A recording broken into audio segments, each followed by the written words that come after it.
Sabi nila, ang pag-ibig walang anyo, walang batas at hindi nasusukat ng panahon. Ngunit paano kung ang minamahal mong tao ay ang taong kalaban ng lahi mo? Ipaglalaban mo pa ba siya? Kaya niyo bang harapin na ikaw at siya laban sa mundo? Kaya mo bang ilaban ng taong nakasad sa iyong tagna para maging kalaban? Pinagpalang araw sa iyo, kabanong, at sa lahat ng mga kabangers at mga kayanggaw. Meron akong ibabahaging kwento na sana ay kapulutan ng aral, lalo na sa estado ng buhay pag-ibig. Nangyari ang kwentong ito taong 1974, kung saan ay 20 anyos pa lamang ako. Isang batang manunugis mula sa Visayas. Tawagin niyo na lamang po akong Arnel. Kabanong, mga kabangers at mga kayanggaw, ito ang aking kwento.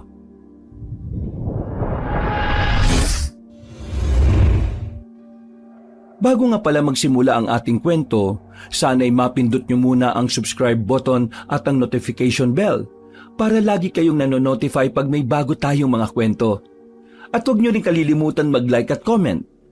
Napakalaking tulong po ito sa ating channel para mas makapagatid pa kami sa inyo ng mga magaganda at mga nakakapangilabot na mga kwento.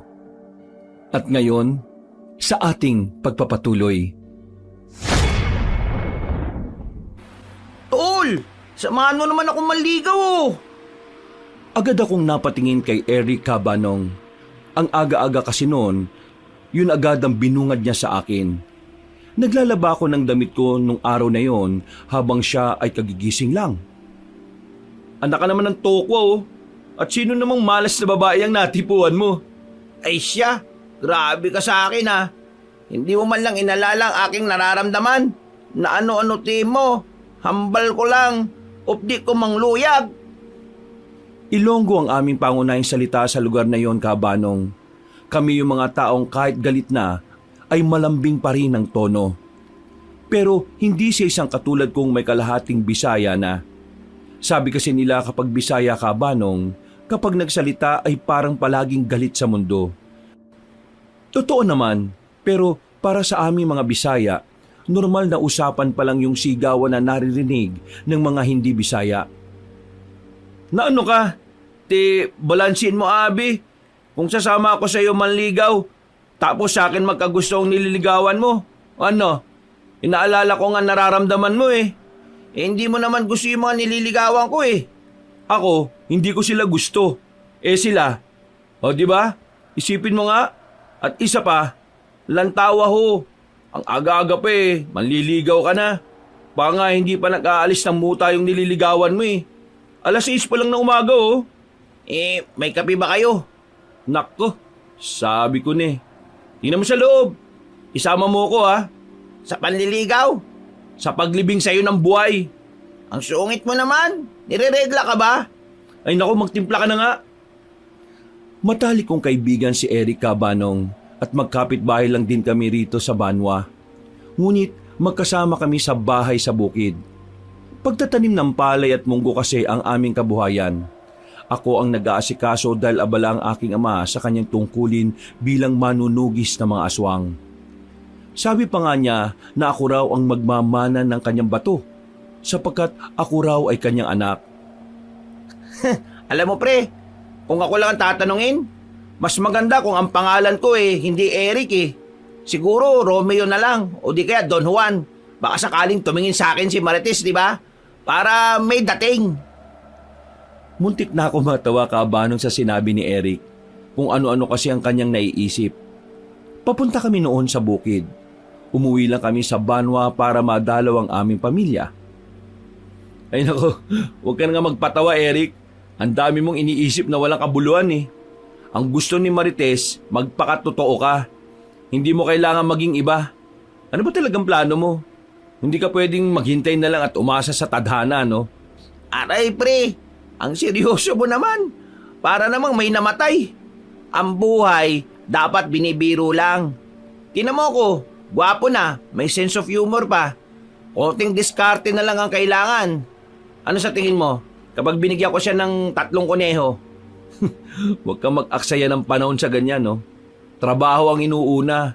Kung seryoso ka kay Marites, patunayan mo sa kanya na meron siyang mapapala sa'yo. Hindi ka pwedeng maging isang payaso na lang. Kailangan mo maging handa, no? Handa! Ang gusto ni Marites, masaya.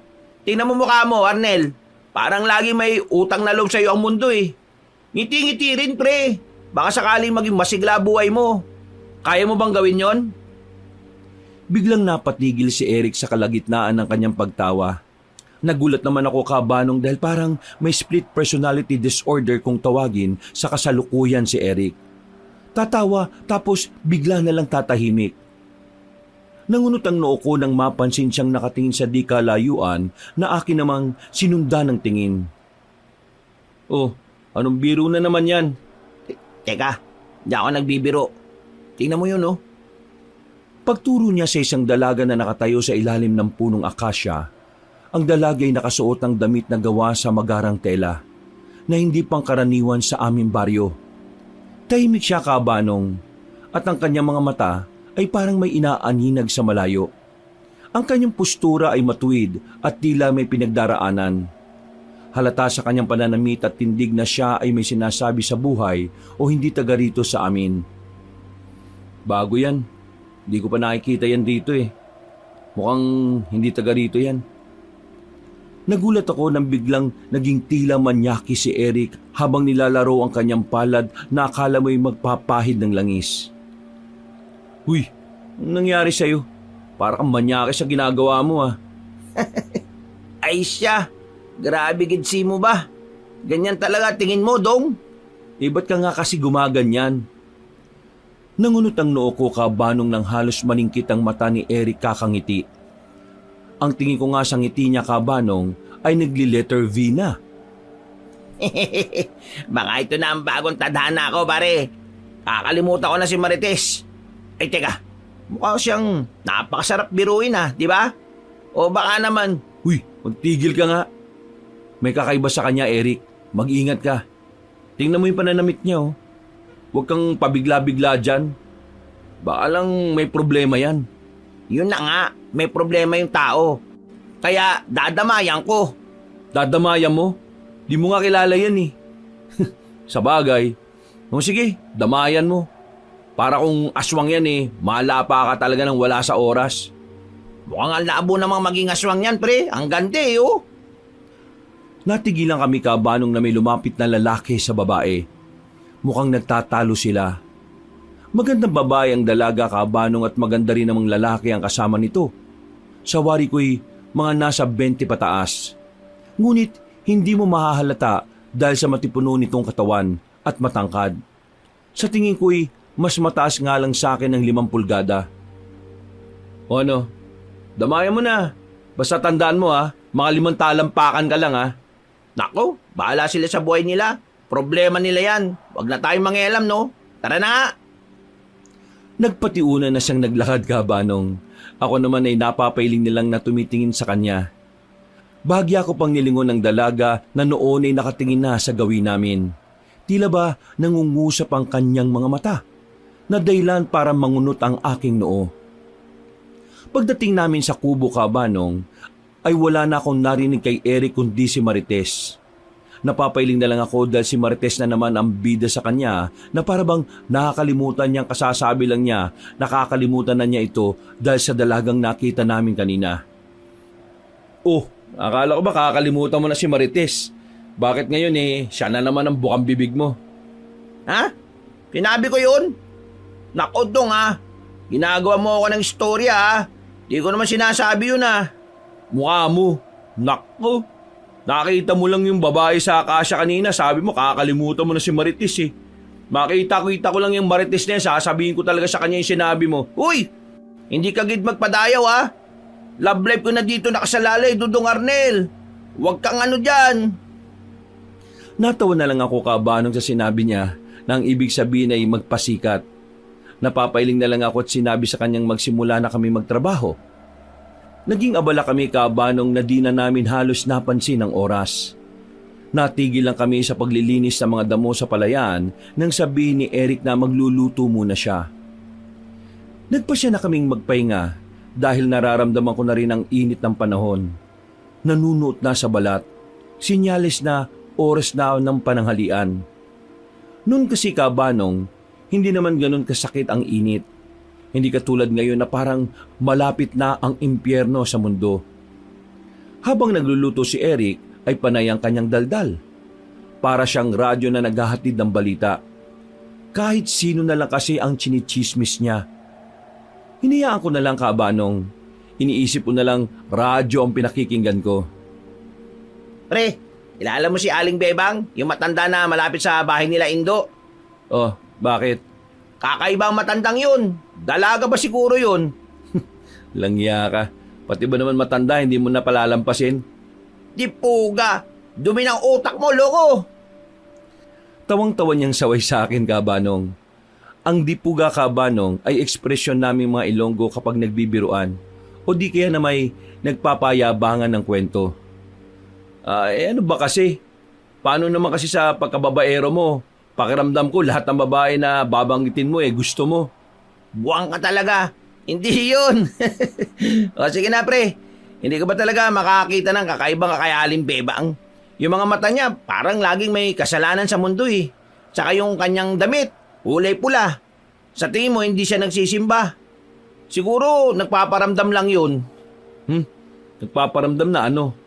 Na dalaga pa siya. Buwang ka talaga. Total, ikaw naman ang nakapansin, di ligawan mo na.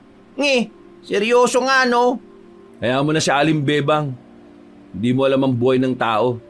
Ang dapat nating isipin ay kung paano tayo makakapag-uwi ng sapat na ani. Mas maganda kung hindi ka nakikialam sa buhay ng may buhay Iniligay niya ang kamay niya sa dibdib. Nagkunwaring nasaktan Kabanong. Agoy, huwag kang ang ganyan pare. Ang chismis, ang langis ng ating buhay. Nakakaalis ng pagod. O sige, eto ba? Si Mang Teban, alam mo bang napabalita na ang mga lumang motorsiklo niya galing sa... Pinutol ko ang sasabihin niya Kabanong. Ako kasi ang tao na hindi mahilig sa mga chismis kaya hindi ko masyadong pinapatulan ng mga kwentong sabi-sabi. Eric, alam mo kung ganyang kakahilig makialam sa buhay ng iba, bakit hindi mo na lang isipin kung sino yung babaeng nakita natin kanina? Yun ang misteryo na dapat mong pag-aralan. Natigilan naman ako Kabanong at nangunot ang noo nang makita ko ang kakaibang ngiti ni Eric.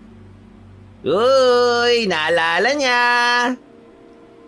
Naging seryoso siya Kabanong nang titigan ko siya ng walang kahit na anong emosyon. Ang kaninang tawang-tawa niyang muka ay napalitan ng pagtataka. O nga pre, yung sa puno ng akasya, iba talaga yun no? Parang hindi siya nababagay sa bukid natin Ang ayos ng kanyang tindig, parang galing sa mayayamang pamilya. Ano kaya ginagawa niya rito? Aba, hindi ko alam. At yan ang dahilan kung bakit dapat tayo mag-ingat. Halata sa kanyang pananamit na siya ay may sinabi sa buhay At nararamdaman ko pre na may kakaiba sa kanya. Isang malakas na enerhiya. At parang yung lalaki, kakaiba rin. Pilit niyang isinusot sa kamay ng babae yung pulang singsing Ha? Nakita mo? Oo. Baka asawa niya yun o ikakasal pa lang. Siguro. Baka tumakas siya sa kasal niya. O kaya naman, isa siyang mayamang binibini na naghahanap ng simpleng buhay at hahanapin ako. Huwag ka nga mag-ilusyon Eric. Kung meron siyang sikreto, mas mabuting huwag na nating halukayin. Ang mahalaga, alam natin kung sino mga tao rito. Siya, hindi natin siya kilala, no? Nangunot ang noo ko Kabanong nang ngumiti si Eric ng ngiting mapang-asar. Kaya nga, ang bago, ang masarap tikman. Hindi tulad ni Aling Bebang na alam na nating lahat ng kwento niya. Ngunit ang babaeng yun, Arnel, may kwento siyang hindi natin naririnig o alam. Sa tingin mo, babalik pa siya sa lugar na yon? Talaga, hindi mo na tinantanan si Aling Bebang. Baka mamaya yun pa yung makatuluyan mo Wag naman po. Ay teka, naiba ako. Sama mo ako manligaw mamaya Kanino? Kay Aling Bebang? Hindi no. Kahit tatay ko na babaero, hindi papatol dun Alam ko saan ka na nagmana. O sige na, tara na nga, balik na tayo sa trabaho. Kinagabihan kabanong ay naghanda na kami ni Eric para umakyat ng ligaw sa bahay ni Marites. Habang tinatalunton namin ang daan, ay may nararamdaman akong kakaiba. Isang enerhiya na hindi ko maalala kung saan ko naramdaman. Napalingon pa ako sa likod nang tila may nakita akong anino. Maging si Eric ay nagulat sa inasal ko. O pre, bakit? May problema ba? Ha? Wala pre. Baka guni-guni ko lang yun. Ano ba nakita mo? Parang may anino na tumakbo papunta sa pinanggalingan natin eh. Pero baka nga guni-guni ko lang yun. Tara na. Bago pa man kami makarating sa bahay ni Marites, ay nakasalubong namin si Ramon. Isa siya sa mga manunugis ng aking angkan. Aniya, pinapatawag daw ako ng aking ama at may mahalaga raw kaming pag-uusapan. Nagkatipon-tipon na raw ang lahat ng mga manunugis at mga babaylan para sa pagpupulong. Sige Ramon, susunod na kami. Nang makalis si Ramon ay hinarap ko ang nagkakamot na si Eric. Tara na, mas mahalaga yun. Si Marites nariyan lang yan. Mukhang nakagawa ka ng tama sa buhay mo ngayon ha. Siyempre, alam ko namang mahalaga yung pagpupulong, no? Nang makarating kami sa pagpupulong, ay naroroon na nga ang lahat. Babae at lalaking manunugis na halos kay edad ko lang ay naroroon. Nang makita ko ang aking ina, ay nagmano ko. Ginulo ko pa ang buhok ng kapatid ko. Tinanong ko pa si inay kung para saan ang pagpupulong. Na sinabi naman niya na tungkol yon sa mga mababangis na aswang na nanalakay nung isang gabi sa kabilang banwa. Arnel, nariyan ka na pala. Halika dito iho, sa tabi ka. Tinanguan naman ako ni Eric. Napapakamot naman ako sa ulo sapagkat alam ko na ang magiging kahihinatnan. Isang banal na tagpuan. Nakaupo kami sa bilog kasama ang aking ama na isang pinuno at ang mga miyembro ng angkan ng mga manunugis. Mga tagapagtanggol ng baryo laban sa mga nilalang ng dilim.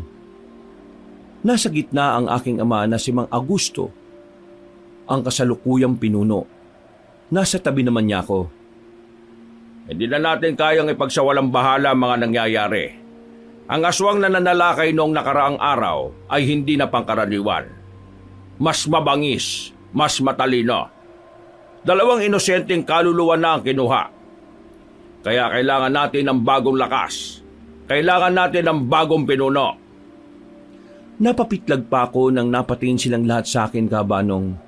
Mga tingin na parabang may responsibilidad ako sa kanila na hindi ko nagampanan ng tama. Napatingin ako kay Eric na kasalukuyan na rin nakatingin sa akin. Seryoso at walang kahit na anong reaksyon. Nagulat naman ako kabanong nang mapatingin sa akin si ama nang may pagmamalaki at lungkot. Mga tingin na alam ko na ang kahulugan ngunit nahihirapan akong tanggapin. Arnel, anak, ikaw ang dugo ng lahi. Ikaw ang may taglay ng bertud at tapang na kailangan. Itinatalaga na kita. Ikaw ang papalit sa akin. Ikaw na ang magiging pinuno ng mga manunugis. Nagulat sila ama nang tumayo ako bigla. Nagulat din kasi ako kabanong sa aking narinig. Ho? Ama, labis ko pong ikinararangal ang tiwala nyo at ang buong angkan. Pero hindi ko po ito kaya. Nangunot ang noo ng aking ama sa kanyang narinig buhat sa akin. Ano? Anong hindi mo kaya? Wala pa po akong karanasan sa tunay na laban. Hindi ko pa ho lubos na naiintindihan ang lahat ng lihim ng mga anting-anting. Hindi ko pa nga po nasusubukan ng aking sarili laban sa isang mabangis na aswang eh. Paano ko po pangungunahan ng angkan kung ako mismo ay nag-aalangan pa? Mapapahamak lang po kayo. Napalingon ako sa pinakaunang matanda sa aming tribo na siyang punong babaylan na magsalita ito. Aniya sa kanyang boses na puno ng paggalang na huwag akong mag-alala.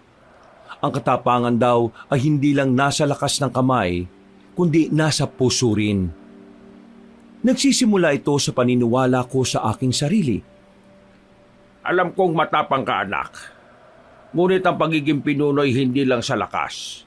Kailangan ang dugo na merong koneksyon sa mga ninuno. Arnel, ang iyong pag-aalinlangan ay katotohanan. Ngunit masigit na panganib ang mananatiling walang pinuno. Hindi na tayo pwedeng maghintay. Pero Ama, kung mabigo po ako, kung makasalubong ko ang aswang na yan, At wala kong hindi ka mabibigo. Nandito kami. Ang takot ang siyang nagpapatibay sa tao. Dahil sa takot mo, mas mag-iingat ka. Tandaan mo, Arnel, ang pag-aalinlangan ay lunas sa kayabangan. Ngayon, itaas mo ang iyong noo, pinuno. nagulat na lang ako kabanong nang magtayuan sila't nilagay ang mga kamay sa dibdib. Ito'y simbolo sa pagpili ng bagong pinuno. Hindi madali ang maging pinuno, kabanong. Kailangan mong maging matapang at matatag. Kapag ikaw ang haligi ng iyong nasasakupan, kailangan mong maging matapang at matatag sapagkat ikaw ang haligi ng iyong nasasakupan. Nangako naman ang mga kasamahan ko na handa silang ituro sa akin ang kailangan kong matutunan. Basta isa puso ko lamang ang aking responsibilidad. Inabot ni Ama sa akin ang isang sinaunang balaraw. Ang tingin ko ay napako sa balaraw, habang ang bigat ng buong angkan ay nasa aking balikat. Naglalakad na kami pauwi ni Eric sa aming kubo sa bukid. Bitbit ko ang aking bagong balaraw na ibinigay ni Ama. Habang daladala ko ito, kabanong, ay daladala ko rin ang mabigat na pasanin. Sa lalim ng iniisip ko, nagulat na lang ako sa paglapit ni Eric habang napapatingin sa paligid. Uy, pinuno, baka naman pwedeng maglakad ka ng mas mabilis. Parang natutunaw yung seryoso mong mukha sa dilim eh. Halos hindi ka na nagsasalita simula nung matapos yung pagpupulong. Ay nako, hindi ko alam, Eric eh. Sobrang bigat. Tingnan mo to, oh.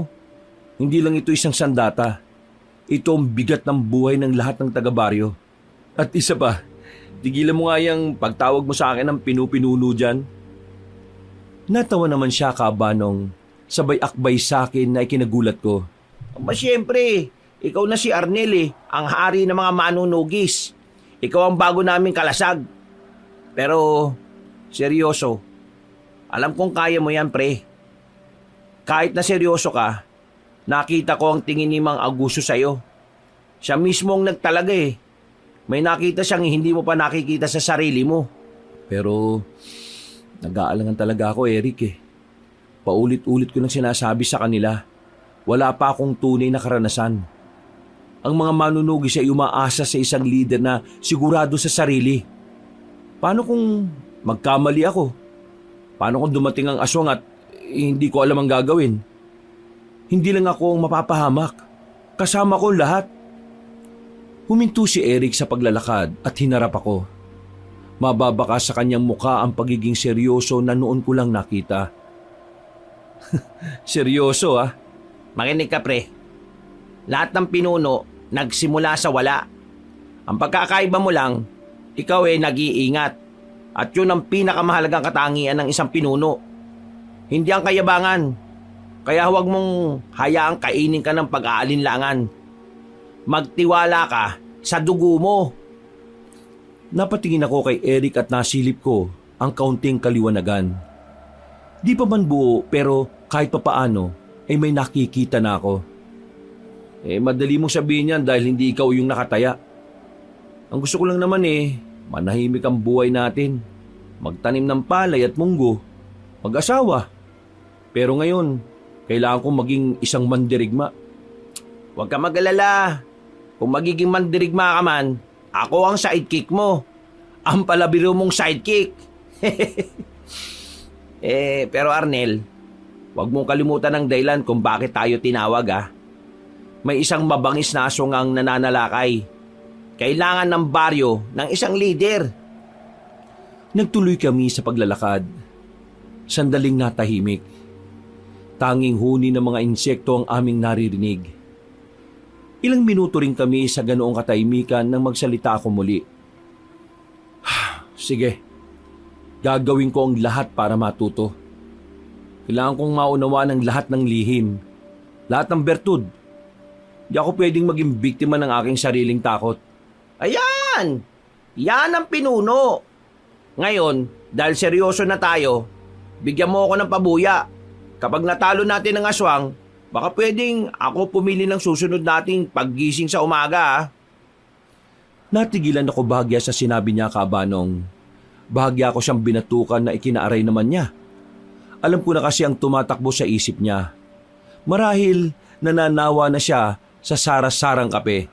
Huy, tigilan mo na ako ah. Tara na nga. Pagdating namin sa kubo, Kabanong, ay parang may naramdaman akong kakaiba. Hindi ko alam kung anong klaseng enerhiya ang namamayani sa paligid. Pinigilan ko si Eric na kanya namang ikinagulat. Sandali, may kakaiba akong nararamdaman. Isang enerhiya na hindi pamilyar sa akin. Malakas, mabingis at maautoridad. Diyos ko, mabaging ama. Gusto ko pa pong mag-asawa. Dito ka lang, ako napapasok. Hinawakan ko ang kwintas na ipinagkaloob sa akin ng mga babaylan. Nakapaloob dito ang aking mga magiging abyan o salaguron bilang isang bagong manunugis. Pinuno ng mga manunugis. Dahan-dahan akong umakyat sa kubo. Baon sa aking puso ang magkahalong kaba at takot. Lalo na nung maisipan ko na baka ito ay malakas na aswang. Dahan-dahan akong umakyat sa taas at dahan-dahan kong binuksan ang pinto. Habang papasok ako, ay mas lalong lumalakas ang enerhiyang nasasagap ko. Ano na? May aswang ba? Shh! Huwag kang maingay. Alam mo namang madilim eh. Sindihan mo nga riyan yung sulo. Agad namang inabot sa akin ni Eric ang gasera. Dahan-dahan akong pumasok habang si Eric ay pasilip-silip sa labas. Merong yayakap siya sa haligi, di naman kayang magtago sa silong. Nang makapasok na ako, Kabanong, ay nanlaki ang aking mga mata sa nakita ko. Isang babae ang nakasiksik sa sulok na parabang nagtatago. Sino ka? At anong ginagawa mo dito sa kubo namin? Agad na lumapit si Eric nang marinig ang aking sigaw. Nang makita niyang babae ay napanganga siya. Napatingin ako sa kanya nang sabihin nito na ito yung babae sa puno ng akasya na nakita namin. Aba, miss, anong ginagawa mo rito? At papanong... Sige na, huwag kayo maingay. Parang awa niyo na. Baka mahanap na nila ako. Sino? At bakit ka nagtatago sa kubo namin? Ha? Nagulat pa kami pareho ni Eric nang bigla na lang lumapit, lumuhod at nagmamakaawa ang babae. Napatras pa kami bahagya. Naghalo ang pag-aalala at takot sa kanyang muka. Dahilan upang makatinginan kami ni Eric. Kailangan ko ng tulong niyo. Huwag niyo akong palisin dito. Kahit ngayong gabi lang. Teka muna. Hindi ka mukhang taga rito ah. May problema ka ba? Ang pangalan ko'y Angel. Tumakas ako sa amin. Pinagtataguan ko ang lalaking nais ipakasal sa akin ng aking mga magulang. Napatas ang kilay ko, Kabanong, sa sinabi niya. Ipapakasal? Pero bakit na tumakas? Dahil ayaw ko. Ayaw ko sa kanya. Mayaman siya, oo, pero hindi ko siya mahal. Parang wala akong karapatang pumili ng sarili kong kapalaran eh. Alam kong hindi niyo ako kilala. Pero sige na, hindi ko alam kung saan ako pupunta eh. Kung mahahanap nila ako, ipipilit talaga nila ang kasal na ito.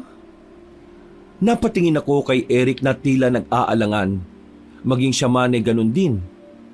Ang lalaki ba yung lumapit sa iyo nung nakaraan sa may puno ng akasya? Nakita ka kasi namin. Siya ba yon? Oo, si Leonardo Valdemor. Nagkatinginan kami ni Eric nang marinig ang pangalan ng lalaki. Ang mga Valdemor ay kilala na may sinabing pamilya. Mayaman, maimpluwensya at higit sa lahat, kilala ang ama nito na hindi mabuting tao. Si Don Alejandro Valdemor. Kilala ito sa pagiging malupit at mapagmataas. Isa rin ang pamilyang ito sa mga minamatyaga ng kanyang angkan bilang mga mababangis na aswang. Pinakamayaman yung dito sa baryo natin ah. Bakit ayaw mo? Sapagat sila ay malupit. Kaya pakiusap, hayaan niyo muna ako dito. Napatingin ako kay Eric nang sabihin niya, Kabanong, na pwedeng mamalagi si Angel sa kubo hanggang kailan niya naisin. Ako naman ay tinitigan siya na para bang sinasabi ko kung seryoso siya. Kawawa naman. Kung ikaw nasa kalagayan niya, ipapakasal ka sa hindi mo mahal. Isipin mo na lang. Salamat mga Ginoo. Ako nga pala si Eric. Siya naman si Arnel. Ang pinuno ng... Kinalabit ko si Eric, dahilan para matigilan siya. Tila nakuha naman niya agad ang aking nais ipahiwatig. Siya ang pinuno sa bahay na ito. Oo, kaya siya ang masusunod dito. Naunawaan ko, Arnel, Eric. Huwag ka lang lalabas ng may araw. Hindi ka pwedeng makita ng kahit na sino sa lugar na ito. Oo, naunawaan ko. Hindi kami sanay na may babae rito pero dahil kailangan mo ng tulong, sige, pwede ka manatili. Mag-ingat ka lang kasi may kasama tayong mahilig sa babae. Nagulat pa si Eric nang mapatingin ako sa kanya. Ay siya? Ako agad? Wala pa naman akong sinasabi Basta mag-ingat ka. Ikaw na lang ang matulog sa silid. Kami naman dito na matutulog sa sala. Salamat, Arnel, Eric. Hindi ko na alam kung anong oras na yon kabanong nang magising ako. Nagulat ako nang makita ko si Angel na nakaupo sa aming balkonahe.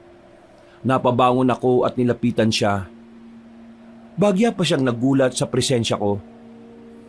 Pasensya na kung nagulat kita. Hindi ka ba makatulog? Namamahay ka ba? Lumingon siya sa akin kabanong. May malaking pagod sa mga mata at lungkot.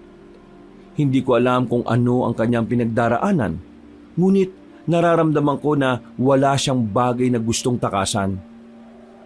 Patawad, Arnel. Hindi ko alam kung bakit pero parang may malaking bato sa dibdib ko Sa tuwing ipipikit ko ang mga mata ko, nakikita ko si Leonardo Baldemor. Ang lalaking gusto mong takasan? Ang lalaking pinili nila para sa akin. Siya ay matipuno, may ari-arian. Ang lahat ay perpekto sa mata ng aking mga magulang. Pero sa tuwing mag-uusap kami, parang nakikipag-usap ako sa isang pader na may isuot na mamahaling damit. Walang buhay. Tumingin si Angel sa malayo kabanong, sa kadiliman ng palayan. Ang lungkot ay hindi maikubli sa kanyang muka. Makikita mo pa rin kung gaano kabigat ang kanyang pasanin.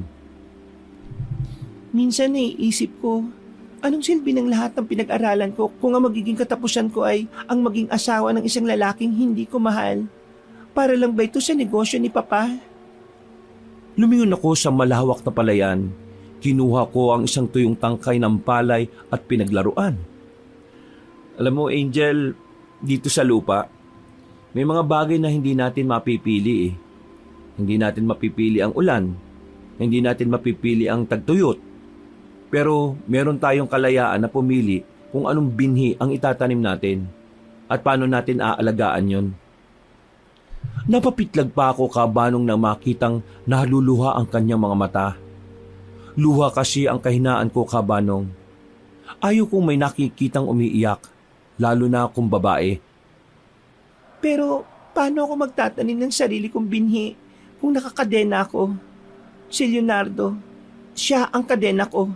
Angel, walang sino man, kahit ang iyong mga magulang, ang may karapatang magdesisyon kung saan titibok ang puso mo. Ang buhay ay hindi isang kontrata sa negosyo. Ito ay isang regalo. At ikaw lang ang may hawak ng susi para buksan ang daan mo. Napatingin ako sa kanya kabanong ng may pag-aalala. Maring ibigay ng pamilya mo ang lahat ng yaman sa mundo. Pero kung sa piling ni Leonardo hindi ka masaya, mas mahirap ka pa sa amin na walang-wala. Dahil ang kaligayahan, Angel, ang tunay na kayamanan.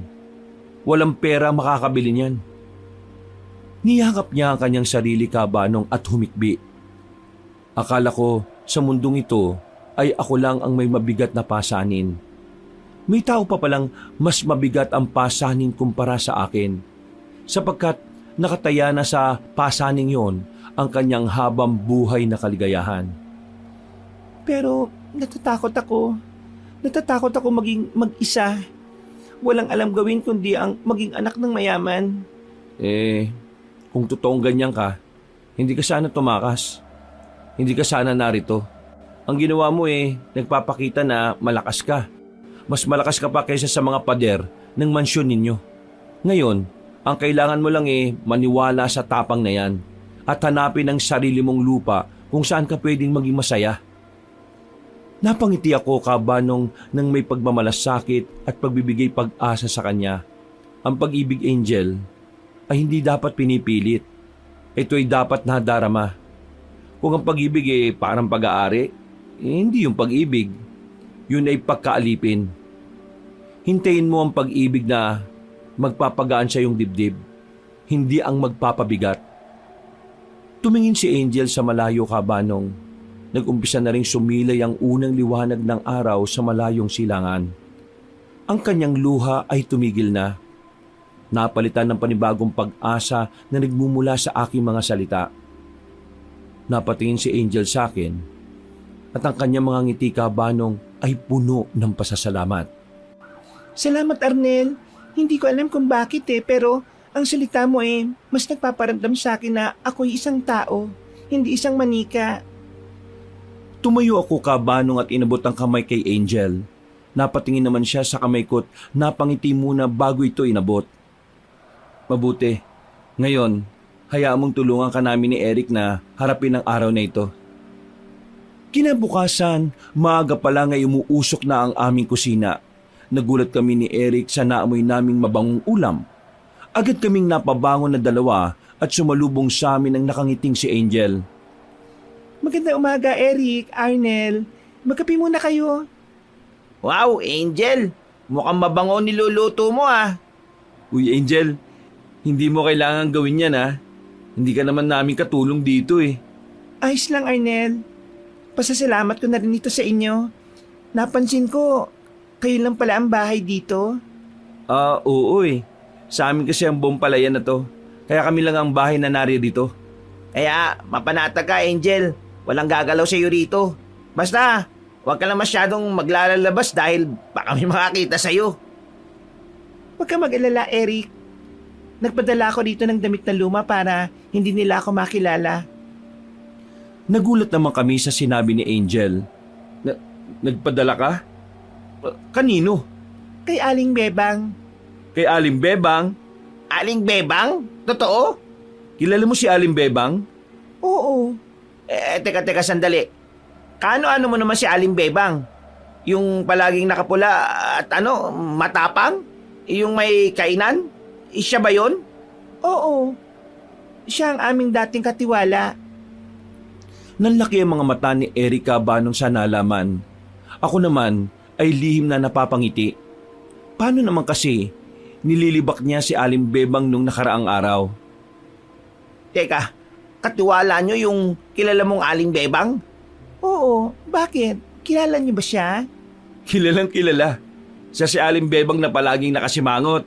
Yung walang ibang ginawa kundi magtaray sa mga customer niya. Yung babaeng matapang na parang may lalaking tinig? Walang umiimik na kalaban niya sa palengke. Hindi siya kailanman nakita ng umiti at bihira siyang magsalita. Kung magsalita man, parang utos at palagi pang nakapula kapag nagsisimba. Napatingin kami kay Angel nang bahagya siyang tumawa. Siya nga. Pero kayo, ang nakikita niyo ay ang panlabas na anyo lang niya. Ganyan talaga si Aling Bebang. Ginagawa niya lang yung panangga. Paano siya naging katiwala sa inyo, Angel? Sa yaman ng pamilya mo, ganyan ang kukunin yung katiwala? Siya ang nagpalaki sa akin Simula ng bata pa ako. Sa kabila ng kanya matapang na anyo, siya ang pinakamabait na taong nakilala ko. Siya ang tanging taong hindi natakot sa galit ng aking ama. Hindi ko maisip Si Aling Bebang na kung makatingin na parang gusto kang hampasin ng sandok mabait. Para sa amin, siya ay isang terror Ang totoo, si Aling Bebang ay tapat. Umalis siya sa amin dahil hindi niya gustong pagtrato sa akin ng aking pamilya. Lalo na nang ipilit nila si Leonardo sa akin. Siya lang ang nakakita ng lungkot ko. Siya lang ang nag-iisang tao na alam kong hindi ako ipagkakanulo. Kahit anong pabuya pang ibigay sa kanya. Ang tapang niya ay isang katapatan para sa akin. Sa narinig ko kabanong ay biglang nagbago ang pananaw ko kay Aling Bebang. Kaya pala, Hindi pala lahat ng nakikita namin ay totoo. Ang isang matapang at walang imik na babae may malaking puso. Nasa ganong tagpo kami kabanong nang may tumawag sa pangalan ko. Si Ramon, ang katiwala ng aking ama. Siya ay matapat kay tatay kaya nataranta ko bigla. Sinabihan namin si Angel na magtago at baka makita siya. Tinabunan namin siya ng kumot at lumabas kami para harapin si Ramon. Mang Ramon, kayo pala. Magandang umaga po, Mang Ramon. Kumain ka na? Sinagot naman si Eric ni Mang Ramon na siya ay tapos ng mag-agahan nang bigla na lamang itong napahinto. Napatingin siya sa loob ng aming kubo habang kami ni Eric ay binalot na ng kaba. Malakas ang pangamoy at pakiramdam ng mga manunugis, lalo na kapag nahasa na nila ng husto ang kanilang mga salaguron. Halos himatayin kami ni Eric nang sabihin niyang may kakaiba siyang nararamdaman sa paligid. May iba raw presensya na gumagala at malapit lang. Ha? Gumagala? Ito namang si Mang Ramon, oh. Nako, huwag kang mabahala. Dahil kung meron mang aswang na pag-alagala dito iihawi namin siya. Mang Ramon, ano't pa dito naman kayo? Sinabi ni Mang Ramon kaabanong na ako'y pinatatawag ng aking ama. Nakita na ng mga babaylan ng aking tagna. Nakita na rin nila kung sino ang aking makakalaban sa hinaharap. Sige po, Mang Ramon. Pakisabi sa aking ama na ako'y darating. Tatapusin ko lang yung agahan namin. Napatango siya kaabanong at nagpaalam ng umalis. Hinatid lang namin siya ng tingin. Bagya pa siyang napapalingon sa aming gawi. Si Eric naman ay kumaway sa kanya. Nang mawala na siya sa aming paningin, ay saka pa lamang kami nabunutan ng tinik sa aming mga dibdib. Napaupo si Eric habang sapo-sapo ang kanyang dibdib. Ako naman ay napabuntong hininga. Sino ba yun, Arnel? Napasigaw naman si Eric sa gulat na ikinagulat ko at ni Angel. Nabatukan ko pa siya kabanong dahil parang tinatambol ang dibdib ko sa tinis ng sigaw niya. Huy, ano ka ba naman? Nagulat ako eh. Sinasabi ko sa iyo, bawasan mo yung pagkakape ha. Maganda ka na't aalis tayo. Hinarap ko si Angel na noon ay mababakas ang pagtataka sa kanyang muka. Angel, dito ka lang muna ha. Pupunta lang kami sa Banwa. Babalik din kami kagad. Huwag ka masyadong maglalalabas at baka mamaya makita ka ni Leonardo. Sige, Arnel. Mag-ingat kayo ni Eric. Salamat. O sige na, kumain ka na dyan. Tara na, Eric. Bye, Angel. Kumuhay naman si Angel sa amin. Sinunod naman niya ang biling ko na huwag maglalalabas dahil agad niyang sinara ang pinto't mga bintana. Habang naglalakad kami, ay napag-usapan namin ang sinabi ni Mang Ramon tungkol sa kakaibang presensya na nararamdaman niya. Alam naming presensya yun ng aswang. Alam mo, pre, mukhang kailangan na nating dalhin si Angel kay Aling Bebang bago pa sila makakita ng palatandaan. Yan nga ang problema eh. Yung enerhiya na nasagap ni Mang Ramon, hindi ako mapakali. Oo nga eh. Sabi niya, may malaking negatibong enerhiya raw na nararamdaman malapit sa kubo natin. Parang may bigat daw eh. Nagdududa ako. Sino kaya yun? Wala namang may ganong klaseng enerhiya rito. Baka namang galing lang sa atin yun. Baka sa'yo, di ba? Kilala mo si Mang Ramon. Kahit matanda na, hindi siya nagkakamali sa ganon. Nag-aalala ko na baka galing sa pamilya ng mapapangasawa ni Angel yun. Galing sa mga Valdemor. Di ba isa sila sa pinaghihinalaan ng mga manunugis? Tsak na malaking bigat ang dala ng paghahanap nila. Ibig mong sabihin, malapit na sila? Kailangan natin magmadali. Habang nag-uusap-usap kami kabanong, narinig namin ang tunog ng isang sasakyan na pilit sumisingit sa lubak-lubak na daan papunta sa gilid. Lumabas mula rito si Leonardo Valdemor. Naka-Amerikana pa ito at mukhang hindi sanay sa bukid. Kasama ang dalawa niyang alalay na sa tingin namin ay hinahanap nila si Angel. Nangunot pa ang noon namin pareho ni Eric nang hinagod niya kami mula ulo hanggang paa pabalik. Hoy, mga taga-bukid! Nagkatinginan kami ni Eric. Mayabang pala talaga ang kutong lupa kabanong. Hindi mo na mapapagtakan kung bakit ayaw ni Angel sa kanya. Magandang hapon po. May tutulong po ba kami sa inyo? May hinahanap kaming isang dalaga. Maganda. May maputing kutis. Mga 20 anyos na. Naligaw ba siya dito sa lugar ninyo? Mabilis namang umiling si Eric Cabanong at nagkunwaring nag-iisip. Habang si Leonardo ay nakataas ang kilay na napatingin kay Eric. Mayabang na mabantot ang amoy. Mabango siya sa mga ordinaryong tao. Ngunit nang magkaroon na ako ng salaguron ay mabantot siya para sa akin. Isang dalaga? Dito po? Oo. Mukhang may pinag-aralan. Hindi siya taga rito. Tiningnan ko ng diretso si Leonardo Cabanong. Nagpakita ako ng inosenteng mukha. Pasensya na po, Ginoo.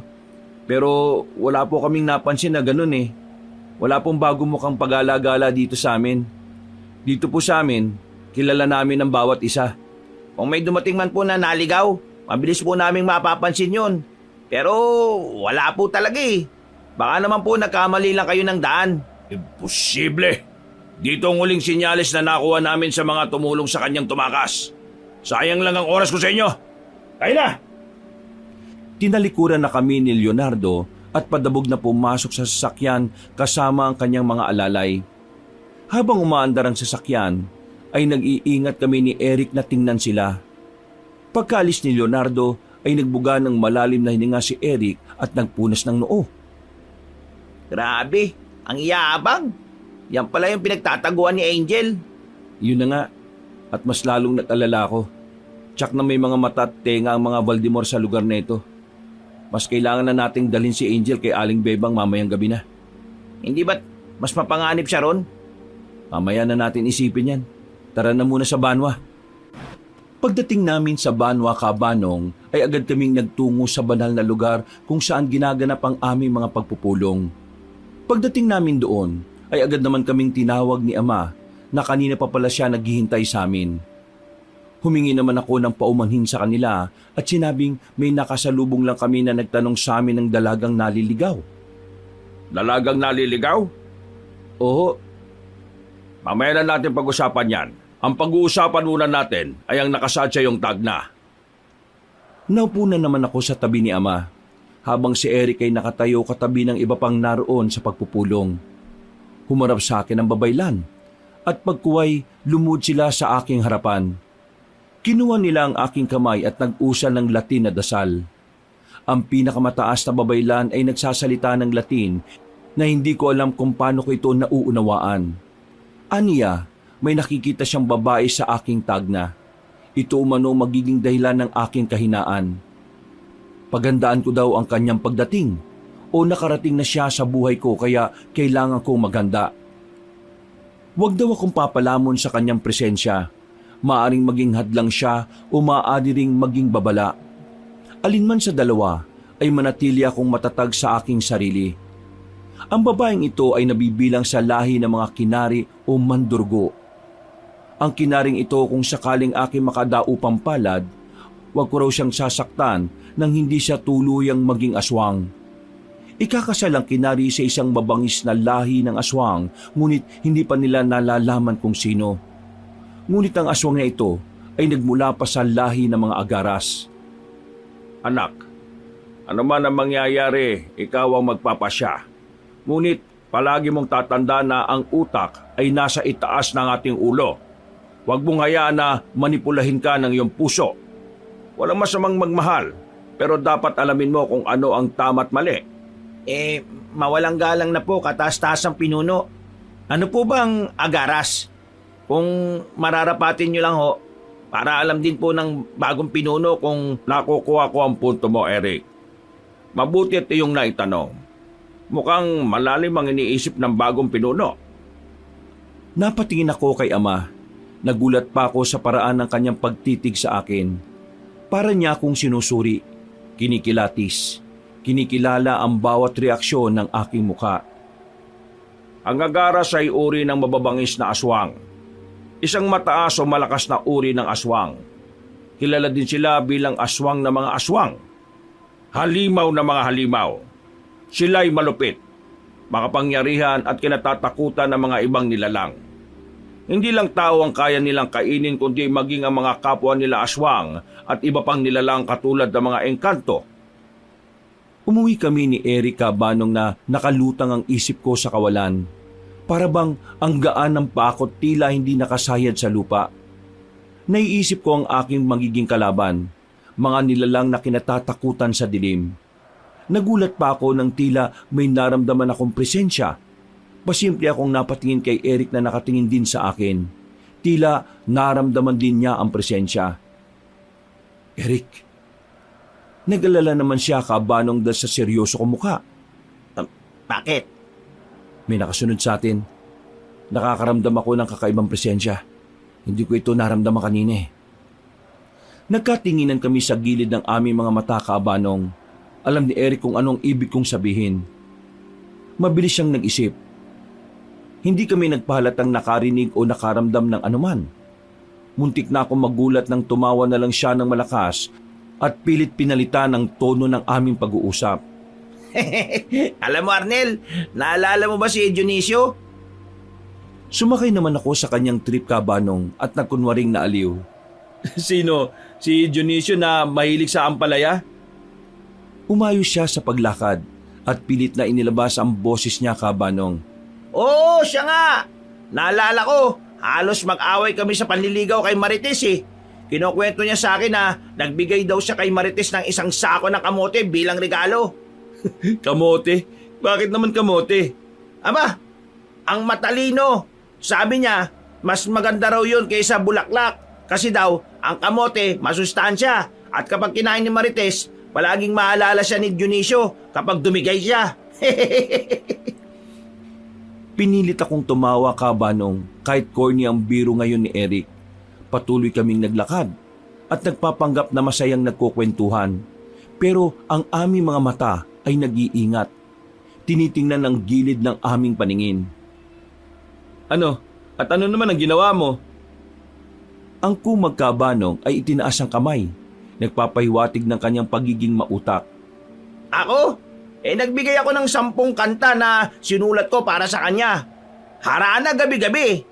Pero hindi niya nagustuhan ang kanta ko, Arnel. Uy, bakit? Sabi ni Marites, ang tono ko raw, parang namamatay na baka eh. Kaya ngayon, si Dionisio na ang mahilig sa kamote, baka siya ang type ni Marites. Tinan mo nga naman oh, sa uli, ang kamote nagwagi. Habang nagkukwento si Eric, naramdaman ko na humiwalay ang presensya sa likuran namin. Sa hula ko Kabanong, hindi na niya maatim ang kakonihan ni Eric. Wala na. Bagya pang napalingon si Eric sa likod. Tunay nga, sigurado kong tauhan yun ni Baltimore. Sinusubukan lang nilang kumpirmahin kung may bago ba talagang tao dito. Kaya kailangan natin mag-ingat. Sa sobrang tahimik ng lugar natin kahit ang kakaibang presensya napapansin natin. Tara na, buti na lang at madaldal ako. At nakakatawa yung karibal ko sa panliligaw. Sa susunod, Arnel, ikwento mo naman yung tungkol sa pag-ibig mo para mas nakakatawa yun. Hindi na kailangan. Ang mahalaga, alam natin na may nagbabantay. Kailangan na nating magplano ng mas maingat. Hindi ko lang masabi kay Eric Kabanong na sa pagkakataong yon na ito na ang unang corny na birong ginawa niya. Dali-dali kaming umakyat sa kubo. Nagulat pa kami at masyadong tahimik, ngunit may gasera pang umiilaw sa loob. Marahil ay gising pa si Angel, ngunit pagpasok namin ay nagulat kami sa aming nakita. Si Ama at Ramon nakaupo kasama si Angel. Ama? Maupo ka! Kinabahan man ay naupo ako sa tabi ni Ama. Habang si Eric ay nag-init ng tubig. Huwag ka makunwari, Arnel. Alam ko na lahat. Ang dalagang ito ay narito sa inyong kubo. Patawad po, Mang Augusto. Hindi ko po intensyon. Alam ko ang buong kasaysayan mo, Binibini. At ngayon, kailangan lang nilang malaman ang tunay na pinasok nila. Tay, tungkol ba ito sa mga Baltimore? Matalim ang mga tinging napatango si Ama Kabanong. Alam ko na ang panganib at pinaghahandaan ko na yon. Mas malaki pa sa mga Baltimore, Eric. Hindi lang siya basta anak ng mayaman. Ang kasal na tinatakasan niya ay higit pa sa negosyo. Ito ay tungkol sa kadiliman. Lahat ay natahimik. Napatingin si Angel kay ama. Maging ako ay kinakabahan sa maaari kong malaman. Arnel, Eric, ang dalagang ito, si Angel, ay anak ng kilalang angkan ng mga kinari. Nanlaki ang mga mata namin ni Erica Banong habang si Angel ay nakayuko lang. Naamoy ko na ang kanyang amoy at naramdaman ko na ang kanyang presensya, ngunit aking binaliwala dahil nakikita ko naman siya ay mabuti. Kinari? Yun po yung mga mandurugo? Yung mga alamat na sinasabi ninyo? Totoo ang alamat. May dugo ng mandurugo na dumadaloy sa kanyang ugat. Ang kasal niya kay Leonardo ay hindi lang tungkol sa pag-iisa ng pamilya, kundi ang pag-uugnay ng dalawang angkan ng kadiliman. Ngunit mga gusto, hindi ko ibig kumanib sa kadiliman. Kaya ako ay lumisan sa aming tahanan. Ayaw ko maging halimaw na kumakain ng mga tao sa gabi. Gusto ko lang naman na mabuhay ng tahimik eh. Ngunit ang lalaki mapapangasawa mo, si Leonardo Valdemor, siya ay hindi lang isang mayabang na lalaki. Siya ay isa sa pinakamabangis at pinakamakapangyarihang aswang sa buong lugar. Napatras si Eric, hindi makapaniwala. Samantalang ako, Kabanong, ay nagtitimpi. Pero halata ang takot at pagkagulat sa aking muka. Alam ko mapanganib ang pinasok naming gulo. Itinago namin ng hiyas na magpapalakas ng kanilang angkan. Aswang? Kaya pala ang enerhiya na nasa agap ni Mang Ramon. Ang kasal na ito ay upang pagsamahin ng dugo ng mandurugo na may kakayahang sumipsip ng kapangyarihan at ang kapangyarihan ng aswang. Ito ang dahilan kung bakit napakadelikado ng pinasok mo, Arnel. Hindi ka na lumalaban sa mga tao. Kinalaban mo ang isang mabangis na aswang na handang gawin ang lahat upang makuha ang kanyang mapapangasawa. Napatingin ako kay Angel na ngayon ay lumuluha. Pagkatapos ay tumingin ako kay ama ng may determinasyon. Hindi ko po siya pababayaan, ama. Ay, kung yan ang pasya ng isang pinuno, mainam. At ngayon, kailangan mong ihanda ang sarili mo. Hindi na ito tungkol sa pagtatago. Ito na ang hudyat ng matinding laban na magaganap. Ang aswang ay hindi titigil hanggat hindi niya nakukuha si Angel. Napiling si ama, Kabanong. Lumapit siya sa akin at tinawakan ng aking balikat. Ang kanyang tingin ay matindi na parang may nagbabadyang malaking panganib. Maging handa ka, Arnel. Ang laban nito ay hindi lang para kay Angel. Para ito sa kaluluwa ng bayan na ito. Ang bigat ng katotohanan, Kabanong, ay bumalot sa buong kubo. Si Angel ay nalaman na namin ang kanyang tunay na pagkatao. At ako'y handa na sa posibleng labanan. Laban na hindi tinatanggap ang takot at kaduwagan. Kailangan mo nang sanayin ng iyong bertud, Arnel. Hindi para sa akin, kundi para sa mga tao sa bayang ito. Napatingin ako kay Angel, Kabanong. Kasalukuyan kaming nakaupo sa balkonahe, habang si Eric ay nagsisibak ng panggatong sa labas. Tama si Angel, pre. Mainam na. Masanay mo na yung mga salaguron. Isa pa, hindi basta-bastang aso nga makakalaban mo eh. Handa akong tumulong, Arnel. Para ako'y makaganti sa iyong pagkukubli sa akin. Maaari kong ihayag ang mga lihim ng bawat angkan. Napatingin ako kay Angel, Kabanong. Saka ko napagtanto na nararapat talaga sa kanya ang kanyang pangalan. Sa kabila ng kadiliman na kanyang pinagmulan, ay pilit niyang iniaahon ang sarili upang makita ang liwanag. Mabangis si Leonardo, Arnel. Mas mabangis sa kanyang ama. Ngunit siya ay may kahinaan din. At yun ang kailangan mong makita. Mahilig silang kumain ng mga maliliit na nilalang, katulad ng mga duwende at lambana. May kakayahan silang kontrolin ang mga maihinang aswang, katulad ng aming pamilya. Mag-iingat ka rin sa kanyang laway dahil may laso nito. Kapag nakagat ng agaras, manghihina ang biktima at kung nakatakas ay madali rin matutunton ng agaras ang tao na kanyang nakagat. Mabuti, Angel. Hindi kanya nakagat. Hindi. Dahil bago pa niya magawa yon, nakatakas na ako. Kawawa lang ang aking mga alagad na tumulong sa akin. Nahuli sila ni Leonardo. Ano palang ginagawa mo sa puno ng akasya nung nakaraan? Pinala ko sanang tumakas noon ngunit nahuli niya ako. Nung araw na tumakas ako, nakita ko kayo. Ngunit hindi ko na nagawang humingi ng tulong dahil baka manganib din kayo. Ikaw yung mabilis na tumakbo na nakita ko? Oo, Arnel. Abay, sa hinhin mong yang, Angel. Napatumba mo yung tikbalang sa bilis ng takbo mo ah. Kailangan eh. Arnel, lakasan mo lang ang loob mo. Lalabanan ko siya at tandaan ako kung sakaling magtagpo ang landas namin. Sigurado ka na ba, Arnel? Kaya mo na bang talagang gawin ito? Si Leonardo Valdemor, siya ay isang agaras na. Hindi siya tulad ng mga karaniwang aswang. Masigurado pa sa buhay ko, Angel. Hindi na ako nag-iisa sa laban na ito. Narito si Eric at higit sa lahat, narito ka. Hindi ko hayaang mahulog ka ulit sa kamay ng halimaw na yon. Ang labang ito, hindi lang para sa kalayaan mo. Para ito sa lahat ng takot na dinala niya sa ating bayan. At alam na namin ang kinakailangan para harapin ang isang agaras. Yun ay ang pananalig sa Diyos. Hindi kami basta-basta. Ang problema lang, Arnel, ay ang lakas ni Valdemor na hindi pangkaraniwan. At alam mong ginagamit niyang impluensya niya para itago ang kanyang kalikasan. Nag-aalala ko, Arnel, kung may mangyari sa inyo, babalik na lang ako sa kanya.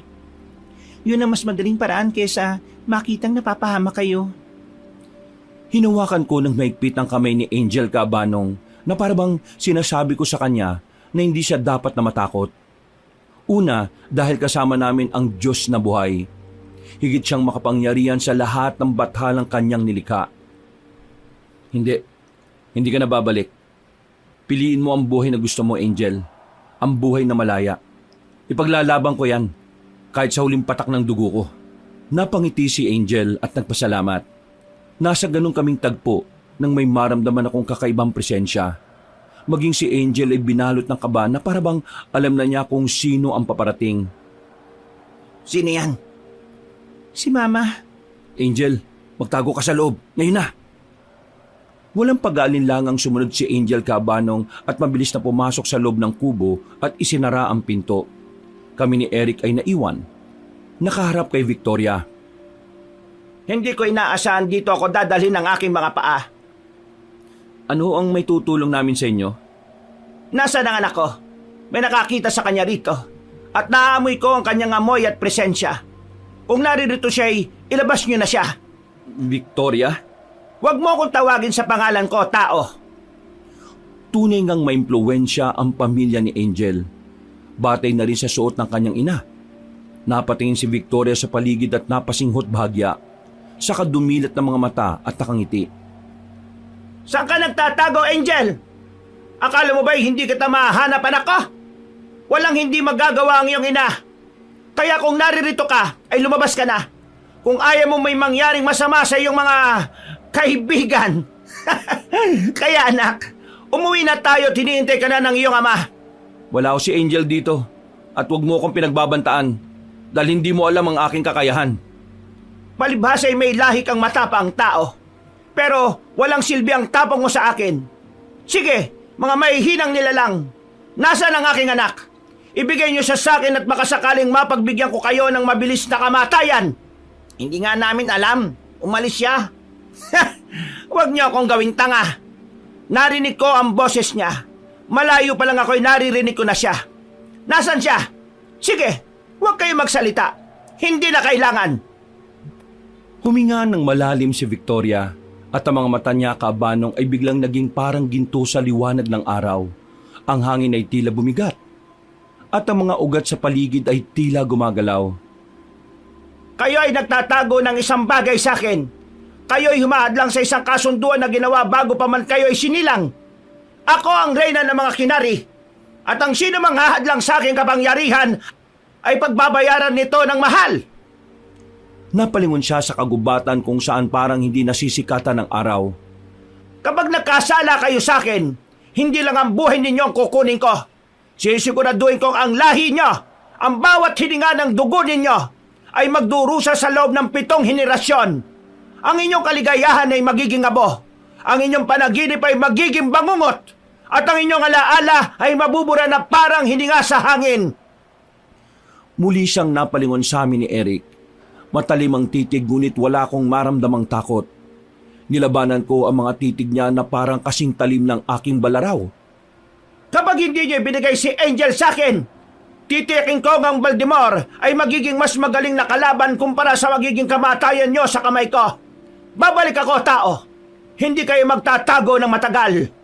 Hindi ako natatakot sa banta mo, Victoria. Kung tinatago ko man ang anak mo, ay hindi ko siya ilalantad sa inyo. Kahit isama mo pa ang mga Baldimor. Anong klase kang ina at reyna ng mga sinasabi mong kinari kung hindi mo kayang palayain ang kalayaan ninyo? Hanggat nakabigkis kayo sa mga Valdemor, ay hindi ka matatawag na reyna, kundi isang hamak na alagad lang. Mabilis siyang bumaba sa hagdanan at ang kanyang mga yapak ay mabigat. Ang hanging dala niya ay nagpataas sa aming mga balahibo. Agad na nagbuga si Eric ng kanyang malalim na hininga na kanina pa niya pinipigilan. Ako naman ay kalmado lang na nakatitig sa malayo. Nakita mo ba yun? Siya talaga ang reyna, Arnel. Mas malaki ang labang ito kaysa inaakala natin. Hindi na mahalaga. Kung kailangan kong labanan ng Agaras at ang reyna ng mga kinari, gagawin ko. Hindi ako atras. Natahimik kami nang lumabas si Angel. Daan-daan siyang naupo sa tabi ko habang hawak ang kanyang dibdib dahil sa kaba. Ayos ka lang ba, Angel? Hindi mo naman sinabi na Amazona pala yung nanay mo. Seryoso ang aking mama sa kanyang banta. Natitiyak kong manganganib kayo. Huwag ka na mag-alala, Angel. Hindi naman kami natatakot eh. Isa pa, baka mabiyudo ang kaibigan ko kahit wala pa man kayo. Uy, pinagsasasabi mo dyan. Uy, para namang ngayon lang tayo. O sige, magpapanggap akong wala akong alam. Arnel, Eric, pakiusap. Maging makatotohanan tayo. Hindi lang ito basta-basta pagtatalo. Ito ay buhay at kamatayan. Si Leonardo Baldimor ay hindi lang isang aswang. Siya ay isang agaras. Hindi mo alam ang kapangyarihan niya. Walang sino man ang nakatatalo sa isang katulad niya. Alam ko, Angel, hindi ako magbubulag-bulagan sa dilim na haharapin natin. Pero kung hahayaan na lang natin siyang mamayagpag, hindi lang ang buhay mo ang mapapahamak, kundi pati na rin ang kapayapaan ng lahat. Kaya hindi ko hahayaang mangyari yon. Arnel, tama si Angel eh. Delikado to. Hindi to isang simpleng pagbabanta. Kailangan natin ng masusing plano. Ang reyna ng mga kinari, ang nanay mo, Angel, ay nagbanta. Alam niyang nandito ka eh. Kung hindi tayo gagalaw ng maingat, magigiba ang mundong ito sa ulo natin. Kung ganon, bumalik na lang ako. Yun ang mas madaling paraan para matapos ang lahat. Pabalik ako sa aking mga magulang. Magpapakasal ako kay Leonardo. Sa ganitong paraan, hindi na ninyo kailangan harapin ang galit ng Agaras at mga kinari. Maiwasan niyo ang labanang ito. Nagulat ako sa sinabi ni Angel Cabanong sa kanyang padalos-dalos na desisyon. Tumayo ko, tinarap siya. Matinding pagtuto lang makikita sa aking mga mata. Huwag mo sabihin yan, Angel. Pero, itong katotohanan, nakita mo si Mama. Alam mo ang banta niya. Hindi ko kayang ipahama kayo dahil lang sa akin. Mas gugustuhin ko bang tanggapin ang kapalaran ko kaysa makitang napapahamak ka. O si Eric. Hinuwakan ko siya sa kanyang balikat, Cabanong. Alam ko na nag-aalala na siya sa amin. Tumingin ka sa akin, Angel. Wala nang madaling paraan. Ang pagbalik mo ay hindi katapusan ng laban. Simula pa lang yan ang pagpapahirap ng panghabang buhay para sa'yo. Hindi ka na babalik sa kanya. Nakita kong muli siyang umiyak, Cabanong, at alam ko rin na hindi na niya gusto pang bumalik sa mga magulang niya. Mabuti siyang tao kaya para sa akin ay nararapat siyang ipaglaban. Hindi lang siya kundi ang kanyang magiging kalayaan at kaligayahan. Hindi ka na pag-aari ng mga Valdemor o ng mga kinari. Malaya ka at ipaglalaban ko ang kalayaan mo hanggang sa huling patak ng dugo ko. Haharapin ko ang Agaras, haharapin ko ang Reyna, at haharapin ko ang sino mang magtatangkang kumuha sa'yo. Ama si Arnel, Angel. Hindi mo kailangan magsakripisyo. Mag-iisip kami ng paraan. Hindi pa tapos ang laban at hindi ka namin isusuko. Arnel, Eric, maraming salamat. Niyakap ko si Angel Cabanong na ipinangdilat ng mata ni Eric. Sinamaan ko siya ng tingin. Maniwala ka sa akin. Hahanap tayo ng butas. Hindi tayo matatalo ng takot. Ang pagkakaibigan natin ay mas malakas kaysa sa anumang aswang o kinari na haharap sa atin. Ngayon, magpahinga ka na. Pag-iisipan namin ni Eric ang susunod na hakbang. Hiniwalay ko si Angel at dahan-dahan itong pumasok sa loob. Naiwan kami ni Eric. Nakatingin sa malayo. habang nagpapalitan ng seryosong tingin. Kaya mo ba to talaga, pre? Kailangan eh. Wala nang atrasan, Eric. Ang laban nito'y para kay Angel at para sa lahat ng mga taong nabubuhay sa takot. Nagulat na lang ako kabanong nang bigla na lamang yumakap si Eric sa sarili niya na may papikit-pikit pa. Oh, naano ka? Ay sus, Arnel! Ipagtapat mo na kasi na may gusto ka kay Angel. Kita naman sa mga mata mo na hanggod imo ang kaluya kay Angel. Huwag ka nang patumpik-tumpik dong. Tandaan mo, gwapo din yung agaras mong karibal. Ha? Bahala ka. Kita mo to abs siya? Di ba marami? Baka mga 16 packs yun. Daw, gago ka bala. Pinapatawa lang kita, no? Natigilan kami kabanong nang makita namin si Ama at si Ramon. Kasama pa ang ilang manunugis na paparating. Animoy nagmamadali sila. Nagkatinginan naman kami ni Eric at agad na sinalubong si Ama. Ama, bakit kayo naririto? May problema ba? Higit pa sa problema, anak. Walang oras para sa pag-uulat. Nasaan si Angel? Nasa lupo ng kubo. Samahan mo ako sa kanya. Dali! Pumasok kami sa loob. Naroon si Angel kabanong at nag-aayos ng aming kagamitan. Seryoso siyang napatingin nang makita niya si Ama. Angel, walang personalan sa akin to, ha? Pero kailangan natin maging matulin. Kayo, Arnel at Eric, pakinggan niyo mabuti ito.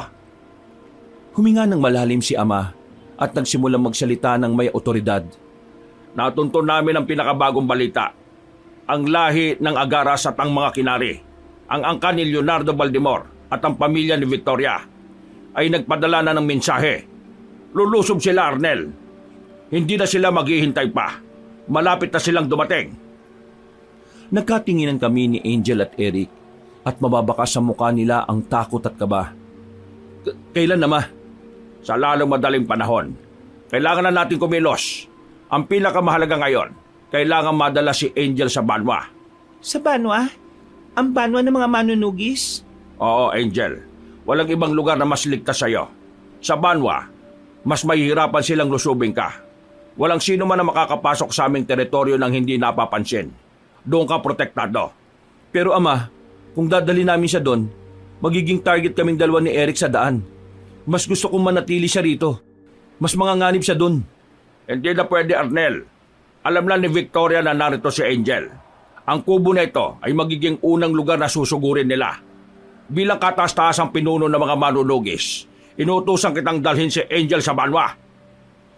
Hindi na ako nakaimik pa kabanong. Alam ko namang nais din ni Ama ang protektahan si Angel.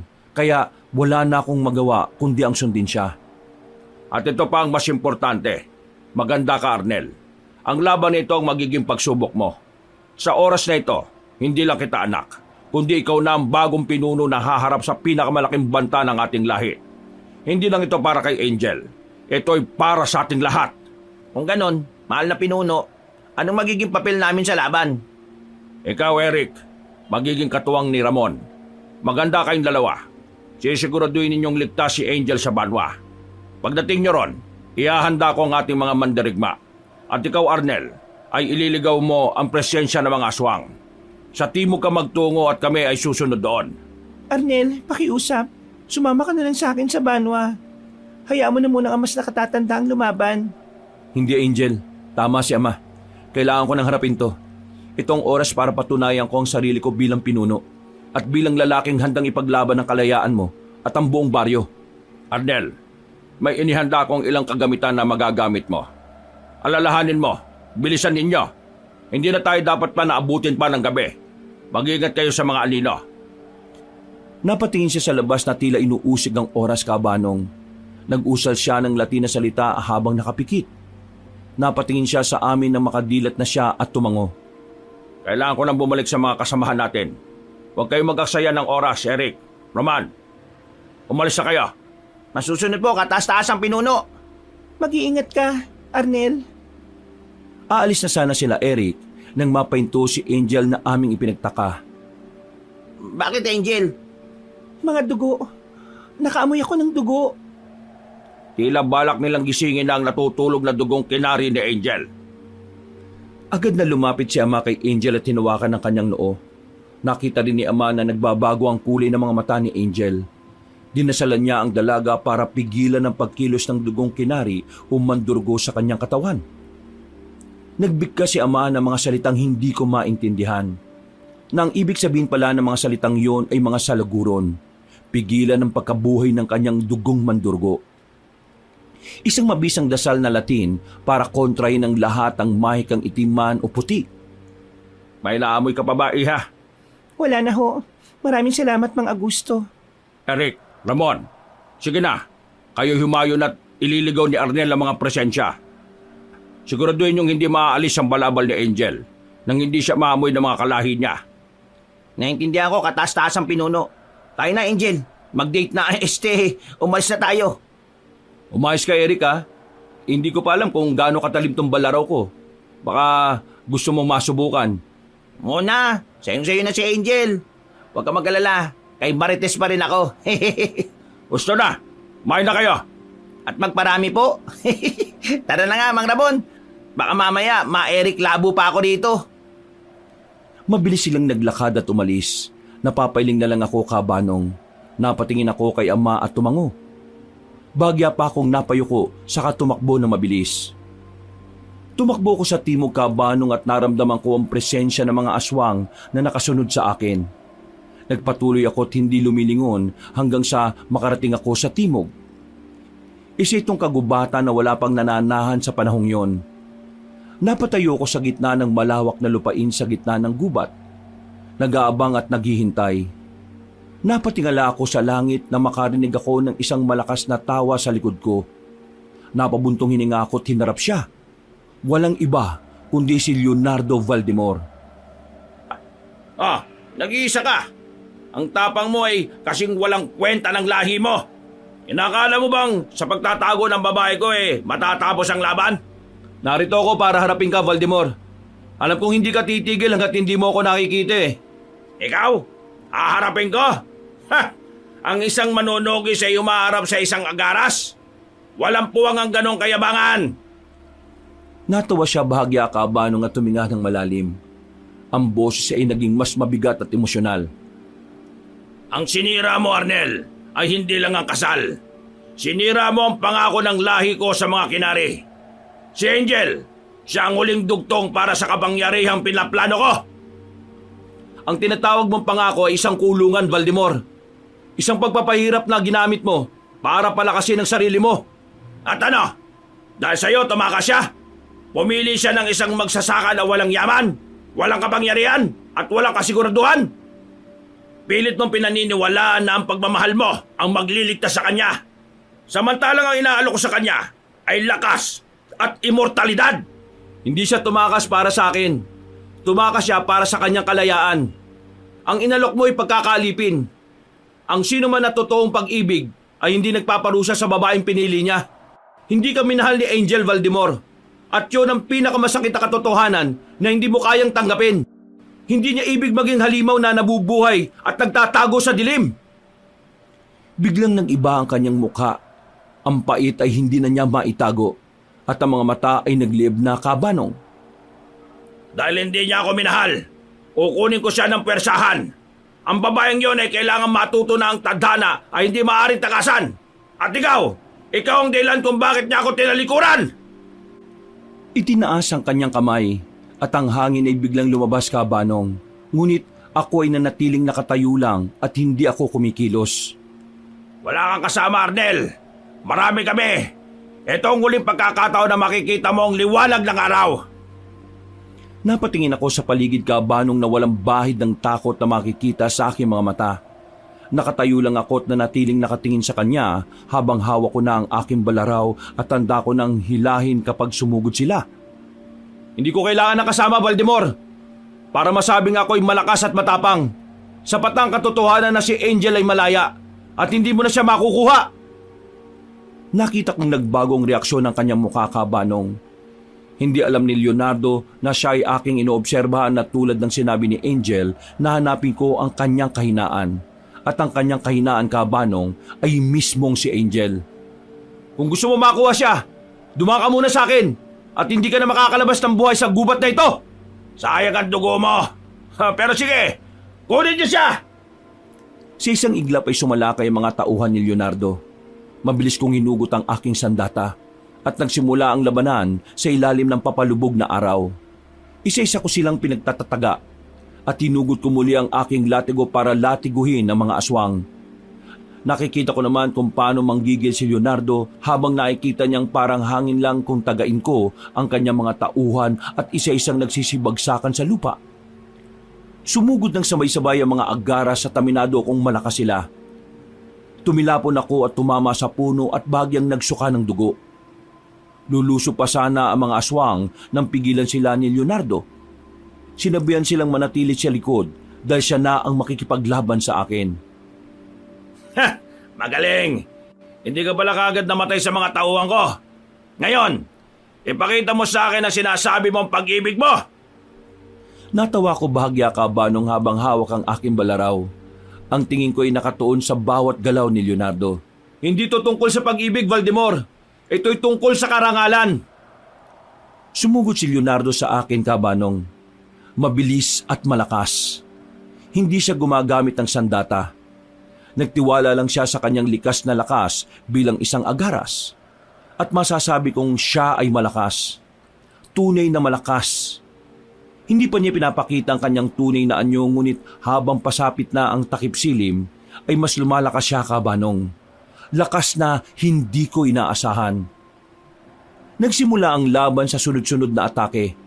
Tinangka ko ng gamitin ang aking bolo para hiwain ang braso ni Leonardo. Ngunit tila bakal ang balat ng aswang. Umiwas lang siya sa mga atake ko at makikitang kalmado pa rin siya at tila hindi tinatablan. Ha! Masyadong mabagal, manunugis! Gamit ang isang mabilis na patalikod na suntok, sinalubong ni Leonardo ang katawan ko. Ang lakas niya ay hindi pangkaraniwan. Tila tumama ako sa isang matibay na pader. Tumatalsik ng ilang metro. Bumagsak sa lupa. Nabuga ang hangin sa kinabagsakan ko kabanong. Pakiramdam ko'y nauga ang lupa sa nagkalat na alikabok sa paligid. Ah! Aray! Agad akong tumayo. Pinunasan ng dugo sa aking labi. Ang aking baluti ay bagyang nayupi. Ngunit ang aking mga mata ay nanatiling nakatuon kay Leonardo. Kalmado pa rin. Naglalakad ng dahan-dahan si Leonardo papalapit sa akin na may kayabangan sa kanyang tindig. Ayan! Ganyan ang nararamdaman kapag hinaharap mo ang tadhana mo. Hindi mo kayang talunin ng isang Diyos, Arnel! Natigilan siya at nangunot ang kanyang noo nang tumawa ko ng malakas kabanong. Nakita ko naman kung paano siyang magnitngit sa galit. Diyos? Ikaw? Nag-iisa lang ang Diyos. Walang iba kundi ang Diyos Ama na lumikha sa akin at sa'yo. Isa ka lang namang tao eh. Kayo ng angkan mo. Mga angkan na mas piniling ibenta sa demonyo ang mga kaluluwa kapalit ng itim na kapangyarihan. Kung ikaw ang Diyos sa kadiliman, gitalo mo na si Lucifer. Nako, baka mamaya marinig ka nun. Manahimik ka! Magaling ka lang sa satsat. Sa bagay, nagbibiro ka kasi mamamatay ka na. Naglakad siya papalapit sa akin habang tumatawa. Habang naglalakad si Leonardo, ginamit ko ang sandaling yon para mag-regenerate. Mabilis akong gumawa ng isang maingat na galaw. Hindi direktang atake kundi isang pagkukunwari para siya ay malito. Gumamit ako ng isang mabilis na hampas ng bolo sa paa ni Leonardo. Ngunit tinitigan lang ni Leonardo ang atake ko. Tsak na walang epekto. Ngunit ang totoong atake ko ay ang kanyang balakang. Mabilis akong umikot. At sa lakas ng aking buong katawan, sinipa ko ang kanang tuhod ni Leonardo. Nabigla siya kabanong. Ang kanyang matigas na balat ay hindi nabali. Ngunit ang puwersa ng sipa ko ay nagpahina ng kanyang balanse. Umikot siya at bahagyang napahawak sa tuhod. Aray! Ah! Sa sandaling yon, bumukas ang depensa ni Leonardo. Mabilis kong sinamantala ang pagkakataon. Gamit ko ang aking kaliwang kamay, hinawakan ko ang isang piraso ng matulis na kawayan na inihanda ko at sinaksak ko ito ng buong lakas sa tagiliran ni Leonardo. Napadaing siya. Ang galit ay bumalik sa kanyang muka. Dumaloy ang itim na dugo sa kanyang gilid. Tila alkitran. Ah! Hindi! Ah! Mabilis akong umatras, tumayo na matuwid. Ang aking muka ay pawisan at may gasgas, ngunit kalmado pa rin. Tiningnan ko ang aking bolo na may kaunting dugo ng aswang. Kahit ang isang Diyos ay may kahinaan, Valdemar. Huminga ng malalim si Leonardo. Tiningnan niya ang kanyang sugat. Ang kayabangan niya ay nabawasan at napalitan ng seryosong galit. Alam niyang hindi ako pangkaraniwang manunugis. Dahan-dahan siyang huminga at kinalma ang kanyang sarili. Ang kanyang sugat ay nagpapagaling na. Ngunit ang sakit ay nanatili. Nagulat pa ako bagya kabanong na kaya niyang pagalingin ang kanyang sugat. Ngunit hindi ako nagpahalata. Ang tapang mo ay kahanga-hanga, Arnel. Ngunit hindi yan sapat. Ginawa mo lang na mas personal ang laban na ito. Muli kaming nagkatingin ng dalawa. Ako'y handa na ulit. Kalmado, ngunit determinado. Si Leonardo ay hindi na nagpapatawa. Naganda ng gumamit ng mas malakas na kapangyarihan. Ang gabi ay tuluyan ng bumaba sa kagubatan at ang aming tagisan ay magsisimula pa lang. Malakas na tawa ang maririnig mo sa kagubatan. Nais na sanang tumulong ng mga alagad niya, ngunit kanyang pinigilan. Ilaan niyo ang inyong mga lakas para sa darating na manunugis. Alam kong darating sila. Hayaan na ninyo ang laban nito sa inyong hari. Laban ito ng hari at mahinang pinuno! Muli siyang natawa kabanong. Hinayaan ko na lang siya. Mukha kasing masayang-masaya siya. Tinitigan ko lang siyang nananakit ang aking mga mata. Tinitigan ko lang siyang naniningkit ang aking mga mata. Ika nga nila, maganda sa puso ang palaging pagtawa. Baka kabagang ka, ha? Napatingin siya sa akin na naniningkit ang mga mata, saka muling tumawa. Ako naman, napapailing na lang kabanong. Natigilan ako ng sumeryoso siya at ngumiti na parang demonyo.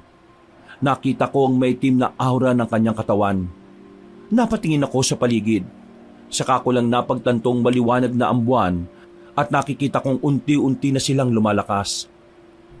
Umanda ka na! Matapos ang sandali ng pagtigil namin sa laban, si Leonardo Cabanong ay tila nababalutan ng isang masamang aura. Ang sugat ng kanyang tagiliran ay tuluyan ng naghilom.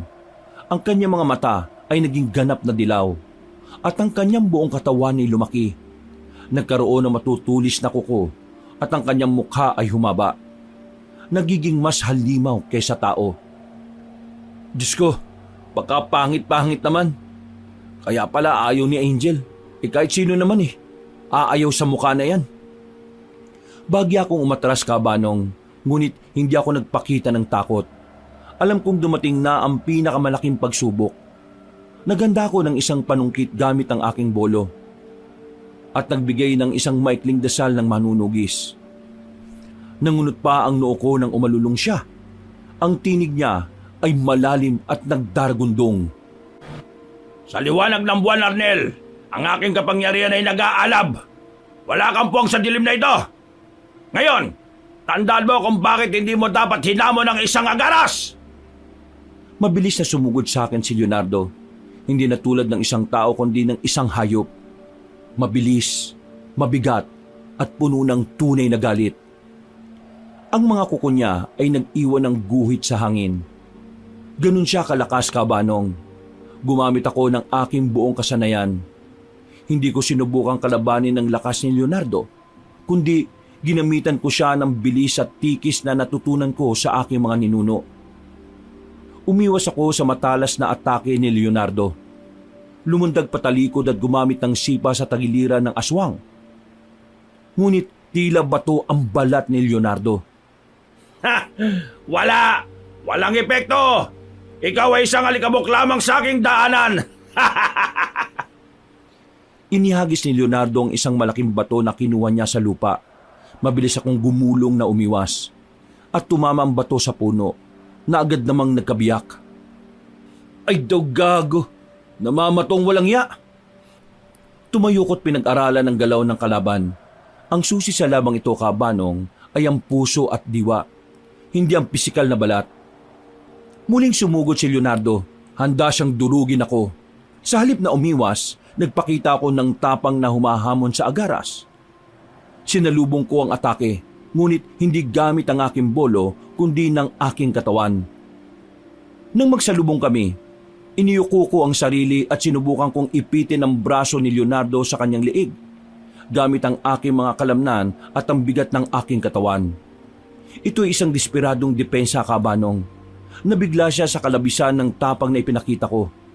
Gumamit siya ng higit na puwersa at sinubukang sirain ang pagkakahawak ko. Bitiwan mo ako! Walang kwenta ka! Dahil sa labis na puwersa ni Leonardo, nagbigay ako at nabitiwan siya. Ngunit bago ko tuluyang maitapon, gamit ang aking kaliwang kamay, mabilis kong inilabas ang isang maliit na botelya ng asin na may dasal na nakabalot sa tela. Haharapin ko ang dilim mo, Valdemar! Hindi ka magtatagumpay! Ibinato ko ang asin sa mukha ni Leonardo. Ang dasal at asin ay nagdulot ng matinding epekto sa anyong aswang niya. Umuungol siya sa sobrang sakit. Ang aswang ay nasunog kung saan tumama ang asin at siya ay napaatras ng ilang hakbang. Napahawak sa kanyang mga mata. Ang tunay na anyo niya ay kumikislap at tumihina. Ah! Ah! Dahil sa panandali ang panghihina at pagkabulag ni Leonardo, nakita ko ang pagkakataon. Ito na ang huling sandali. Tumilapon ako hawak ang aking bolo at isinaksak ito sa direksyon ng puso ni Leonardo. Ang tanging paraan para tuluyang patayin ng isang agaras. Ngunit bago ko pa magawa, may sumigaw sa di kalayuan, sigaw ng pamilyar sa akin. Arnel! Nanlaki ang mga mata ko, Kabanong, dahil nakita ko si Leonardo na hawak si Angel kasama si Victoria. Nagtaka ko. Napatingin ako sa kalaban ko. Hindi pala itong tunay na Leonardo. Pumapalakpak si Leonardo, Kabanong, na tila ba lasap nito ang tagumpay. Napakahusay, Arnel! Talaga namang kahanga-hanga ang tapang mo. Ngunit napaka-primitibo! Napuno ng lamig ang buong katawan ko, Kabanong. Napatitig ako sa bangkay ng aking pinatay. Isa pala itong kampon o pambara na ginawang kahawig ni Leonardo sa pamamagitan ng madilim na mahika. Akala mo ba ganyan ako kahina? Ito isang panlilin lang. Akala mo ang anak ko at ang mapapangasawa niya ilalabas sa dilim ng walang planong nakahanda? Arnel, ikaw ay matapang, ngunit isang bata pa rin. Habang nagpapawis ka at nag-aaksaya ng oras sa aming babaylan, si Angel ay matagal nang nasa aming mga kamay. Nanlaki ang mga mata ko nang hinila ni Leonardo si Angel. Napaungol ang dalaga dahil sa sakit. Ang akala mo ba, Arnel, ay ang lakas ang magpapapanalo sa'yo? Pero sa mundong ito, ang panlilin lang ang pinakamabisang sandata. Namuo ang galit sa aking puso. Tila nag-aapoy. Itinaas ko ang aking sandata. Kahit pa ako ay pagod at sugatan na. Bitiwan mo siya! Hindi ko siya bibitiwan. Akin siya, Arnel. At ikaw ang magbabayad ng presyo ng kanyang pagtakas. Sumuko ka na, Arnel. Ibigay mo sa amin ang mga sikreto ng banwa. Kung gagawin mo yan, baka sakaling bigyan ka namin ng mabilis na kamatayan. Tingnan mo siya, Arnel.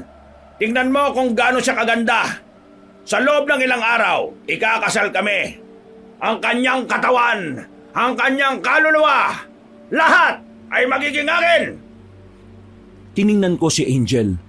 Ang galit ay pumalit sa lahat ng sakit at pagod na aking nararamdaman. Ang aking buong pagkatao ay nag-igting at ang aking mga mata ay nagbabaga. Walang sino man ang makakakuha sa kanya. Hindi mo pa ako tinalo, Valdemar. Mukhang kailangan pa nating turuan ng pinuno ng ilang aral tungkol sa pag-aari. Itinulak ni Leonardo si Angel kay Victoria at tumarap sa akin. Handa nang magsimula ng tunay na labanan.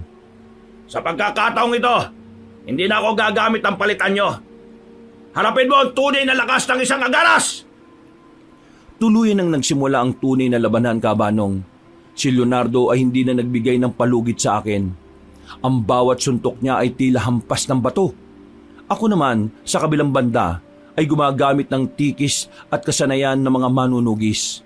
Sinasalo ang mga atake ni Leonardo gamit ang aking bolo na kumikislap sa dilim. Gumamit na si Leonardo ng kanyang buong lakas sa swang. Hindi siya nagpakita ng awa, Kabanong. Sinubukan niya akong durugin sa pamamagitan ng mabilis na sunod-sunod na atake na sinubok ang depensa ko. Hindi ka mananalo sa akin, Arnel. Ang lakas ko ay hindi mo kayang pantayan. Ang puso mo ang kakalabanin ko, Valdemar. Hindi ang lakas mo. Sa isang mabilis na pagkakataon, nagtagumpay ako na hiwain ang braso ni Leonardo gamit ang aking bolo. Dahil sa pagiging agaras ni Leonardo, hindi ito gaanong malalim, ngunit ang kirot ay naramdaman ng aswang. Hayop ka! Sa galit, nagpalabas si Leonardo ng isang malakas na enerhiya na tila hangin na nagmula sa kanyang kamay. Tumilapon ako't bumagsak sa lupa at ang aking bolo ay nahulog palayo. Naging masalimuot ang aking paghinga at ang aking mga mata ay tila nahihilo. Bago pa man ako makatayo, nagbigay ng hudyat si Victoria.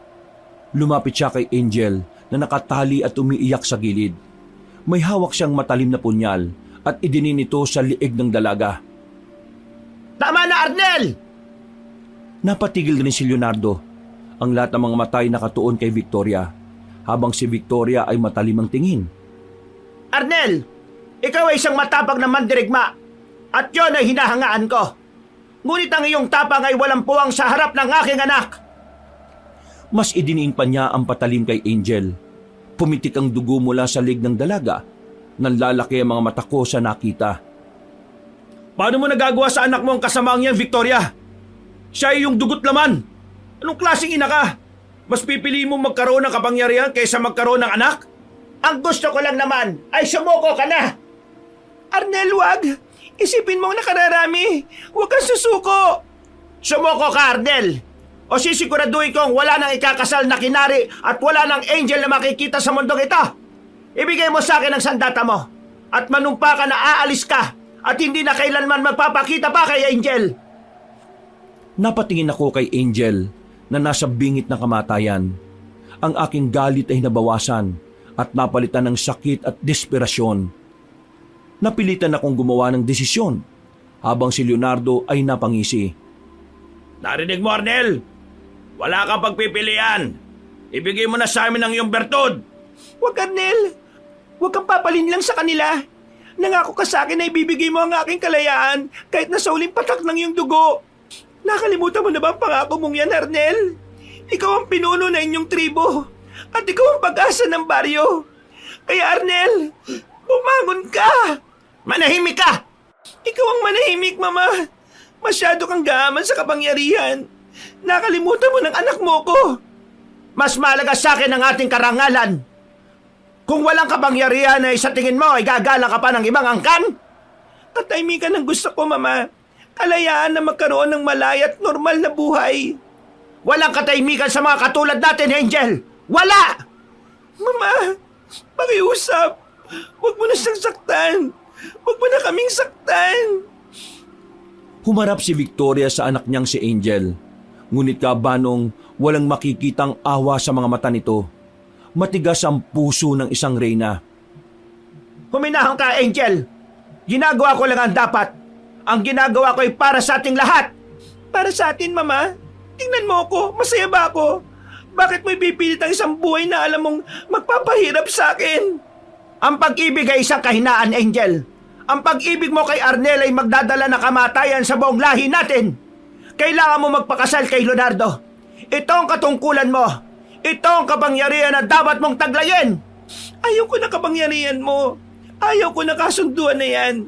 Mas gugustuhin ko pang mamuhay na kasama si Arnel sa isang kubo at maging mahirap kaysa maging reyna ng mga kinari na nakatali sa isang halimaw. Nagulat ako sa sinabi ni Angel Cabanong sa kanyang mga inihayag sa kanyang ina. Hindi mo naintindihan, anak. Walang pagpipilian ng isang reyna. Ang pag-iwan mo kay Leonardo ay pagtataksil sa ating dugo. Ang manunugis na yan ay isang sakit na kailangan nating tanggalin. Hindi siya sakit. Siya ang nagbigay sa akin ng buhay, Ma. Pinili ko siya. Kung mahal mo ko, Mama, pakiusap. Bitiwan mo kami. Hindi, Angel. Hindi ko hahayaang sirain ng kamangmangan mo ang lahat ng pinaghirapan ko. Arnel, ibibigay ko sa iyo ang huling pagkakataon. Sumuko ka na.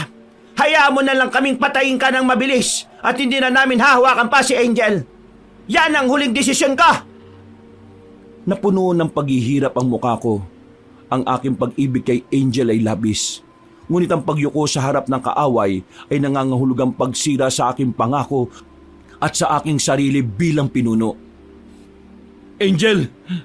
Wag, Arnel. Huwag kang susuko. Walang pagmamahal ang makakapagligtas sa iyo ngayon, Arnel. Oras na! Sumuko ka na! Naghintay si Victoria at Leonardo sa pagsuko ko. Ang reyna ay may hawak na patalim sa leeg ni Angel, habang ako ay nakatayo, sugatan ngunit matibay ang loob. Wala kang balak sumuko! Arnel, ang oras mo ay tapos na! Sumuko ka o sisiguraduhin kong ang dugo ng anak ko ang magiging unang biktima ng gabing ito! Tinitigan ko si Angel. Kitang-kita ko ang takot at pagmamakaawa sa mata ng dalaga. Ngunit nakita ko rin ang pag-asa at ang paniniwala ni Angel na ako ay hindi susuko. Ibinalik ko ang tingin ko kay Victoria at sa halip na sumuko, itinaas ko ang aking dibdib. Ang boses ko ay malalim, malinaw at umaalingaw-ngaw sa gubat. Hindi ako susuko! Anong sinabi mo? Ang sabi ko, hindi ako magpapatali sa takot at hindi ako susuko sa kasamaan. Hindi ako pipili na madaling kamatayan para lamang makita si Angel na nabubuhay sa walang hanggang pagpapahirap. Isang matapang na hakbang ang ginawa ko. Sa halip na matakot, idiniklara ko ang aking pagkatao. Ako si Arnel. Ako ay manunugis. At simula sa araw na ito, ako ang pinuno ng mga manunugis na may matapang na dugo. Ang dugo ng mga tao na piniling lumaban sa dilim. Hindi ang mga taong yuyuko sa mga aswang na tulad ninyo. Namula sa galit ang mukha ni Victoria. Ang kanyang matigas na puso ay tila nabasag dahil sa pagsuway ko at sa banta ng kanyang kapangyarihan. Walang iya ka! Magbabayad ka sa pagmamalaki mo! Hindi na ako maglalaro sa iyo, Arnel. Papatay kita ngayon din. Mabilis na tumakbo si Leonardo patungo sa akin. Inihanda ang kanyang mga kuko at lakas. Naramdaman ko ang pagdagungdong ng lupa habang papalapit ang aswang. Naganda ako. Hawak ang aking bolo. Ang aking huling lakas ay inilaan ko para sa sandaling yon. Dito na tayo magtatapos, Voldemort! Sumalubong ako sa atake ni Leonardo, habang si Victoria ay handa na rin patayin si Angel. Ngunit nasa ganun kaming tagpo nang may magsalita mula sa dilim. Lahat kayo laban sa isa? Mukhang hindi naman yata patas yan, do. Arnel, ikaw na bahala sa pangit na yan. Ako nang bahala kay Victoria. Lumabas si Eric mula sa kadiliman kasama ang higit kumulang 200 manunugis. Nang makita sila ng mga aswang na Aragas at Kinari, ay napatras sila bahagya. Pagbabayaran mo matandang aswang ka ang pambubugbog mo sa akin. Sinabak mo pa si Angel. Kahit babae ka, tandaan mo hindi kita sasantuin. Matapos ang deklarasyon namin, sabay-sabay sumalakay ang magkabilang panig. Si Leonardo ay sumugod patungo sa akin. Kasabay nito, dumating ang mga kasamahan namin, ang mga manunugis, at nakipaglaban sa mga tauhan ni Leonardo. Ang gubat ay naging isang madugong labanan. Sinalubong ko ang atake ni Leonardo. Ang lakas ng agaras ay pilit kong sinasalo gamit ang aking bolo na may proteksyon ng mga dasal. Ang bawat salpukan ng bolo ko at ng kuko ni Leonardo ay lumilikha ng matinding ingay. Mamamatay ka sa kamay ko! Walang manunugis ang makakatalo sa akin! Masusunog ka sa apoy! Kabayaran mo sa mga taong pinaslang mo! Sa isang mabilis na pagkilos, sinubukan ko na tusukin ang puso ni Leonardo. Ngunit mabilis na nakaatras ang aswang. Ginantihan ako ni Leonardo ng isang sipa na tumama sa tagiliran ko. Napatiklop ako sa sakit, ngunit agad na bumangon. Sa kabilang banda, si Ama ay nakikipaglaban kasama ang kanyang mga manunugis. Ang mga manunugis ay armado ng mga dasal, matutulis na kahoy na may anting-anting at mga bolo. Ang mga aswang at kampo ni Leonardo ay sunod-sunod na bumabagsak. Huwag kayo magpapadala sa takot! Ang dugo natin ay hindi lason! Lumabang kayo para sa banwa! Isang malaking aswang ang sumugod kay Ama. Ngunit mabilis niyang sinambot ang atake at sinaksak ang dibdib ng halimaw gamit ang kanyang talisman na kutsilyo. Namatay ang aswang, naging abo sa lupa. Habang abala ang lahat sa digmaan, si Eric na nagtago sa likod ng malalaking puno ay gumawa ng paraan. Ang kanyang tanging layunin ay si Angel. Dahan-dahan siyang gumapang patungo kina Victoria at Angel na nakaposisyon malapit sa isang kawayanan. Walang silbi! Walang silbi ang lahat! Hindi niya inaasahan ang pag-atake ni Eric. Gamit ang kanyang pana, mabilis na pinuntiryan ni Eric ang kamay ni Victoria na may hawak na patalim. Bitiwan mo siya, Victoria! Hindi tinamaan ang kamay ni Victoria, ngunit ang pana ay tumama sa lupa at ang ingay ay nakakuha ng atensyon ng Reyna. Lumingon siya kay Eric na nanalilisik ang mga mata. Ikaw! Ang alalay na yan! Alalay ka dyan! Matalik akong kaibigan, bro ah! Sinamantala ni Eric ang sandali. Mabilis siyang tumalon at kinuha ang patalim na punyal na nasa lupa mula sa isang patay na kampon. At mabilis niyang pinutol ang tali ni Angel. Eric! Lumakbo ka na! Bilis na! Huwag! Bumalik kayo! Ngunit huli na ang lahat. Sa pagtataka at galit ni Victoria ay hindi na niya nahabol ang dalawa. Mabilis na tumakbo si Eric at Angel. Nakita ni Leonardo ang pagtakas ni Angel at ang galit ni Victoria. Nabawasan ang kanyang konsentrasyon. Hindi! Angel! Bumalik ka! Sa sandaling yun ng pagkaabala ni Leonardo kay Angel, sinamantala ko ang pagkakataon. Isang huling sigaw ang lumabas sa kanyang lalamunan. Ginamit ko ang aking buong lakas at itinulak ang aking sarili pasulong. Itinarak ko ang aking punyal sa lalamunan at ang isa pang punyal sa kanyang puso. Para kay Angel! Yeah! Natalo ang mga aswang at maging si Victoria at ang kanyang lahi ay namatay. Tila isang impyerno ang kagubatan kung saan naglalaban ang kasamaan at kabutihan. Mga sigaw at alulong ang namayani sa paligid, na parang kulog na kay daling naglaho sa hangin. Tinipon namin ang mga aswang at sinunog. Nakikita ko rin sa mga mata ni Angel ang lungkot nang makita niya ang kanyang mama. Paalam, Mama. Mahal na mahal ko kayo at patawad. Kung may susunod na buhay pa sana ay maging normal na tao ka na. Isang ina na siyang reyna ng simpleng tahanan at si Ama ang hari. Kung may susunod na buhay, kayo pa rin ang aking pipiliing maging magulang. Tapos na, Angel. Ligtas na tayo. Ligtas ka na. Si Mama, kahit anong sama niya, siya pa rin ang mama ko, Eric. Gusto ko siyang malin pero pinili niya ang dilim. Lumingon ako, lumapit at umupo sa tabi ni Angel. Hinawakan ko ang kamay niya ng marahan. Ginawa niya ang pinaniniwalaan niyang tama, Angel. Pinili niya ang kapangyarihan kaysa pag-ibig. Hindi mo yung kasalanan. Ang pagmamahal mo sa kanya ay mananatili. At yun ang mahalaga. Arnel, kung hindi ko kayo nakilala ni Eric, hindi ko alam kung ano mangyayari sa akin. Sa iyo, nahanap ko ang sarili ko. Nahanap ko ang kalayaan. Napuno ng damdamin ng mga mata ni Angel. Puno ng tapang. Inamin niya ang kanyang matagal ng nararamdaman para sa akin, Kabanong, na akin namang ikinagulat bahagya. Arnel, mahal na mahal kita. Alam kong hindi ito madaling sabihin, lalo na sa gitna ng lahat ng ito.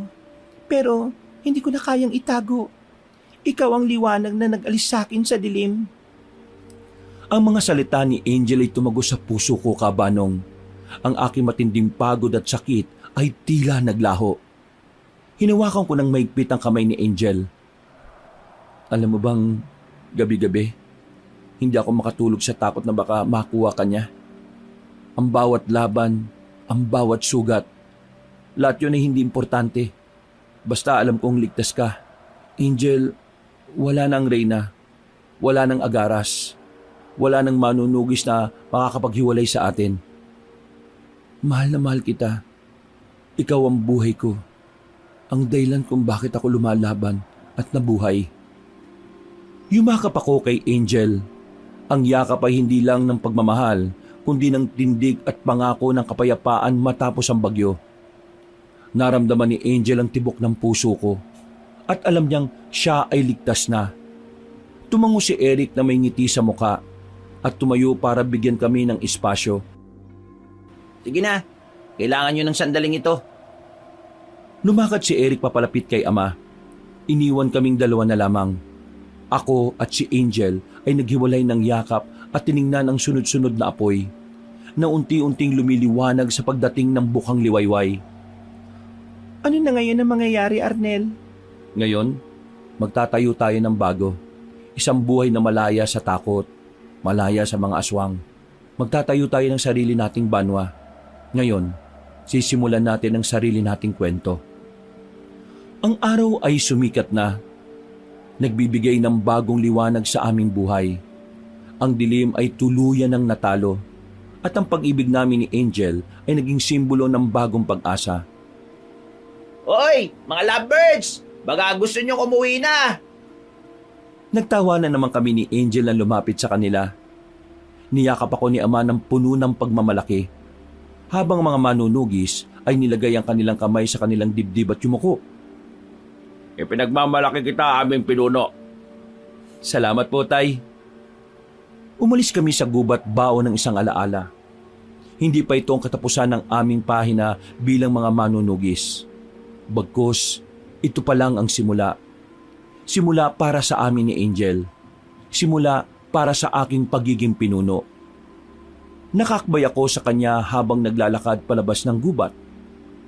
Hindi ba kayo lalanggamin dyan? Inggit ka na naman. Mahal kong pinuno, nakakalimutan mo. May utang ka sa akin ha. Hindi mo ako nasamahan kay Marites. Oh, akala ko ba natalo ka na ng kamote? Ha? Ako? Matatalo ni Dionisio? Patatalo ba ako? Hindi porket pinuno ka na at may angel ka na. Makakaligtas ka na sa akin ha. Samahan mo ako kay Marites ha. Huwag kang mag-alala, Eric. Sasamahan ka namin. Hoy, saan ko yan ha? Nagtawanan na lamang kami kabanong. Lumipas ang araw, natupad na nga ang pangarap ni Eric na masamahan namin siya sa panliligaw kay Marites. Sabay kami ni Mariang nagpunta sa tindahan ni Marites. Sabay kami ni Angel na nagpunta sa tindahan ni Marites. Nauna na kasi si Eric. Malayo pa lang kami, ay naririnig na namin ang pambobola ni Eric sa dalaga. Oh, Marites kong nilalangit! Nilalangaw pati puwet. Nilalangaw pati puwet. Ano ka ba naman? Marites, hindi ikaw yun ha? Napapakamot siyang nilingon kami ni Angel. Hinampas pa niya ako at marahang tinadyakan na akin namang ikinatawa. Binati pa namin ni Angel si Marites na gumanti naman sa amin ng pagbati at matamis ng ngiti. Marites, huwag mo nang patagalin yan ha. Mahal na mahal ka niyan. Wala yung bukang bibig kundi ikaw. Napangiti naman si Marites sa amin. Umiip ang malamyos na hangin nang may masagap kaming enerhiya na pamilyar. Nagkatinginan pa kami kabanong at sinundan ng tingin kung saan nanggagaling ang enerhiya. Paglingon namin ay nagmumula sa nakangiting si Marites. Nyay! Takbo! At dito po nagtatapos ang sarili kong karanasan at kwento. Sana po ay natakot, natuwa at may nakuha kayong aral sa aking buhay pag-ibig at bilang isang manunugis. Kahit na makabago na ang panahon ngayon at paangat na ng paangat ang mga teknolohiya, ay masasabi kong mayroon pa ring mga kampo ng dilim na nagtatago at naghihintay ng mga bagong mabibiktima nila. Mga kabangers, mga kayanggaw, si Kabanong Puli. Bago po tayo magwakas ay gusto ko magpasalamat sa mga lahat ng sumubaybay sa kwento natin ngayong araw na ito. Kung nagustuhan niyo po at bago lang po kayo sa channel natin, sana po mag-subscribe po kayo at huwag niyo pong kalimutan na pindutin yung notification bell para lagi kayong nanonotify pag meron tayong mga bagong videos. Huwag niyo rin pong kalimutan na mag-comment at mag-like. Ngayon kung medyo nabitin po kayo, bisitahin niyo po yung ibang channel natin, ang Pamela Clamil na channel, kung saan nagnanarrate po ako doon bilang si Lolo Pael at ako rin po bilang Kabanong. At kung gusto niyo po ng mahaba rin po at maganda na kwento, bisitahin niyo po yung bagong-bagong channel natin, yung Kabanong version 2.0 kung saan may moving images na doon. Kaya pwede na po kayong manood habang nakikinig ng ating mga magagandang narration na meron na pong music and effects. At huwag nyo rin pong kalimutang mag-subscribe para makasama kayo sa first 100,000 subscriber ng channel na yon. Asahan ko po kayo At para hindi na po kayo mahirapang hanapin ang mga channel na ito, ilalagay po namin sa description o ipipin comment po namin ang link ng mga channel na nabanggit. Hanggang sa susunod na mga kwento, wakas!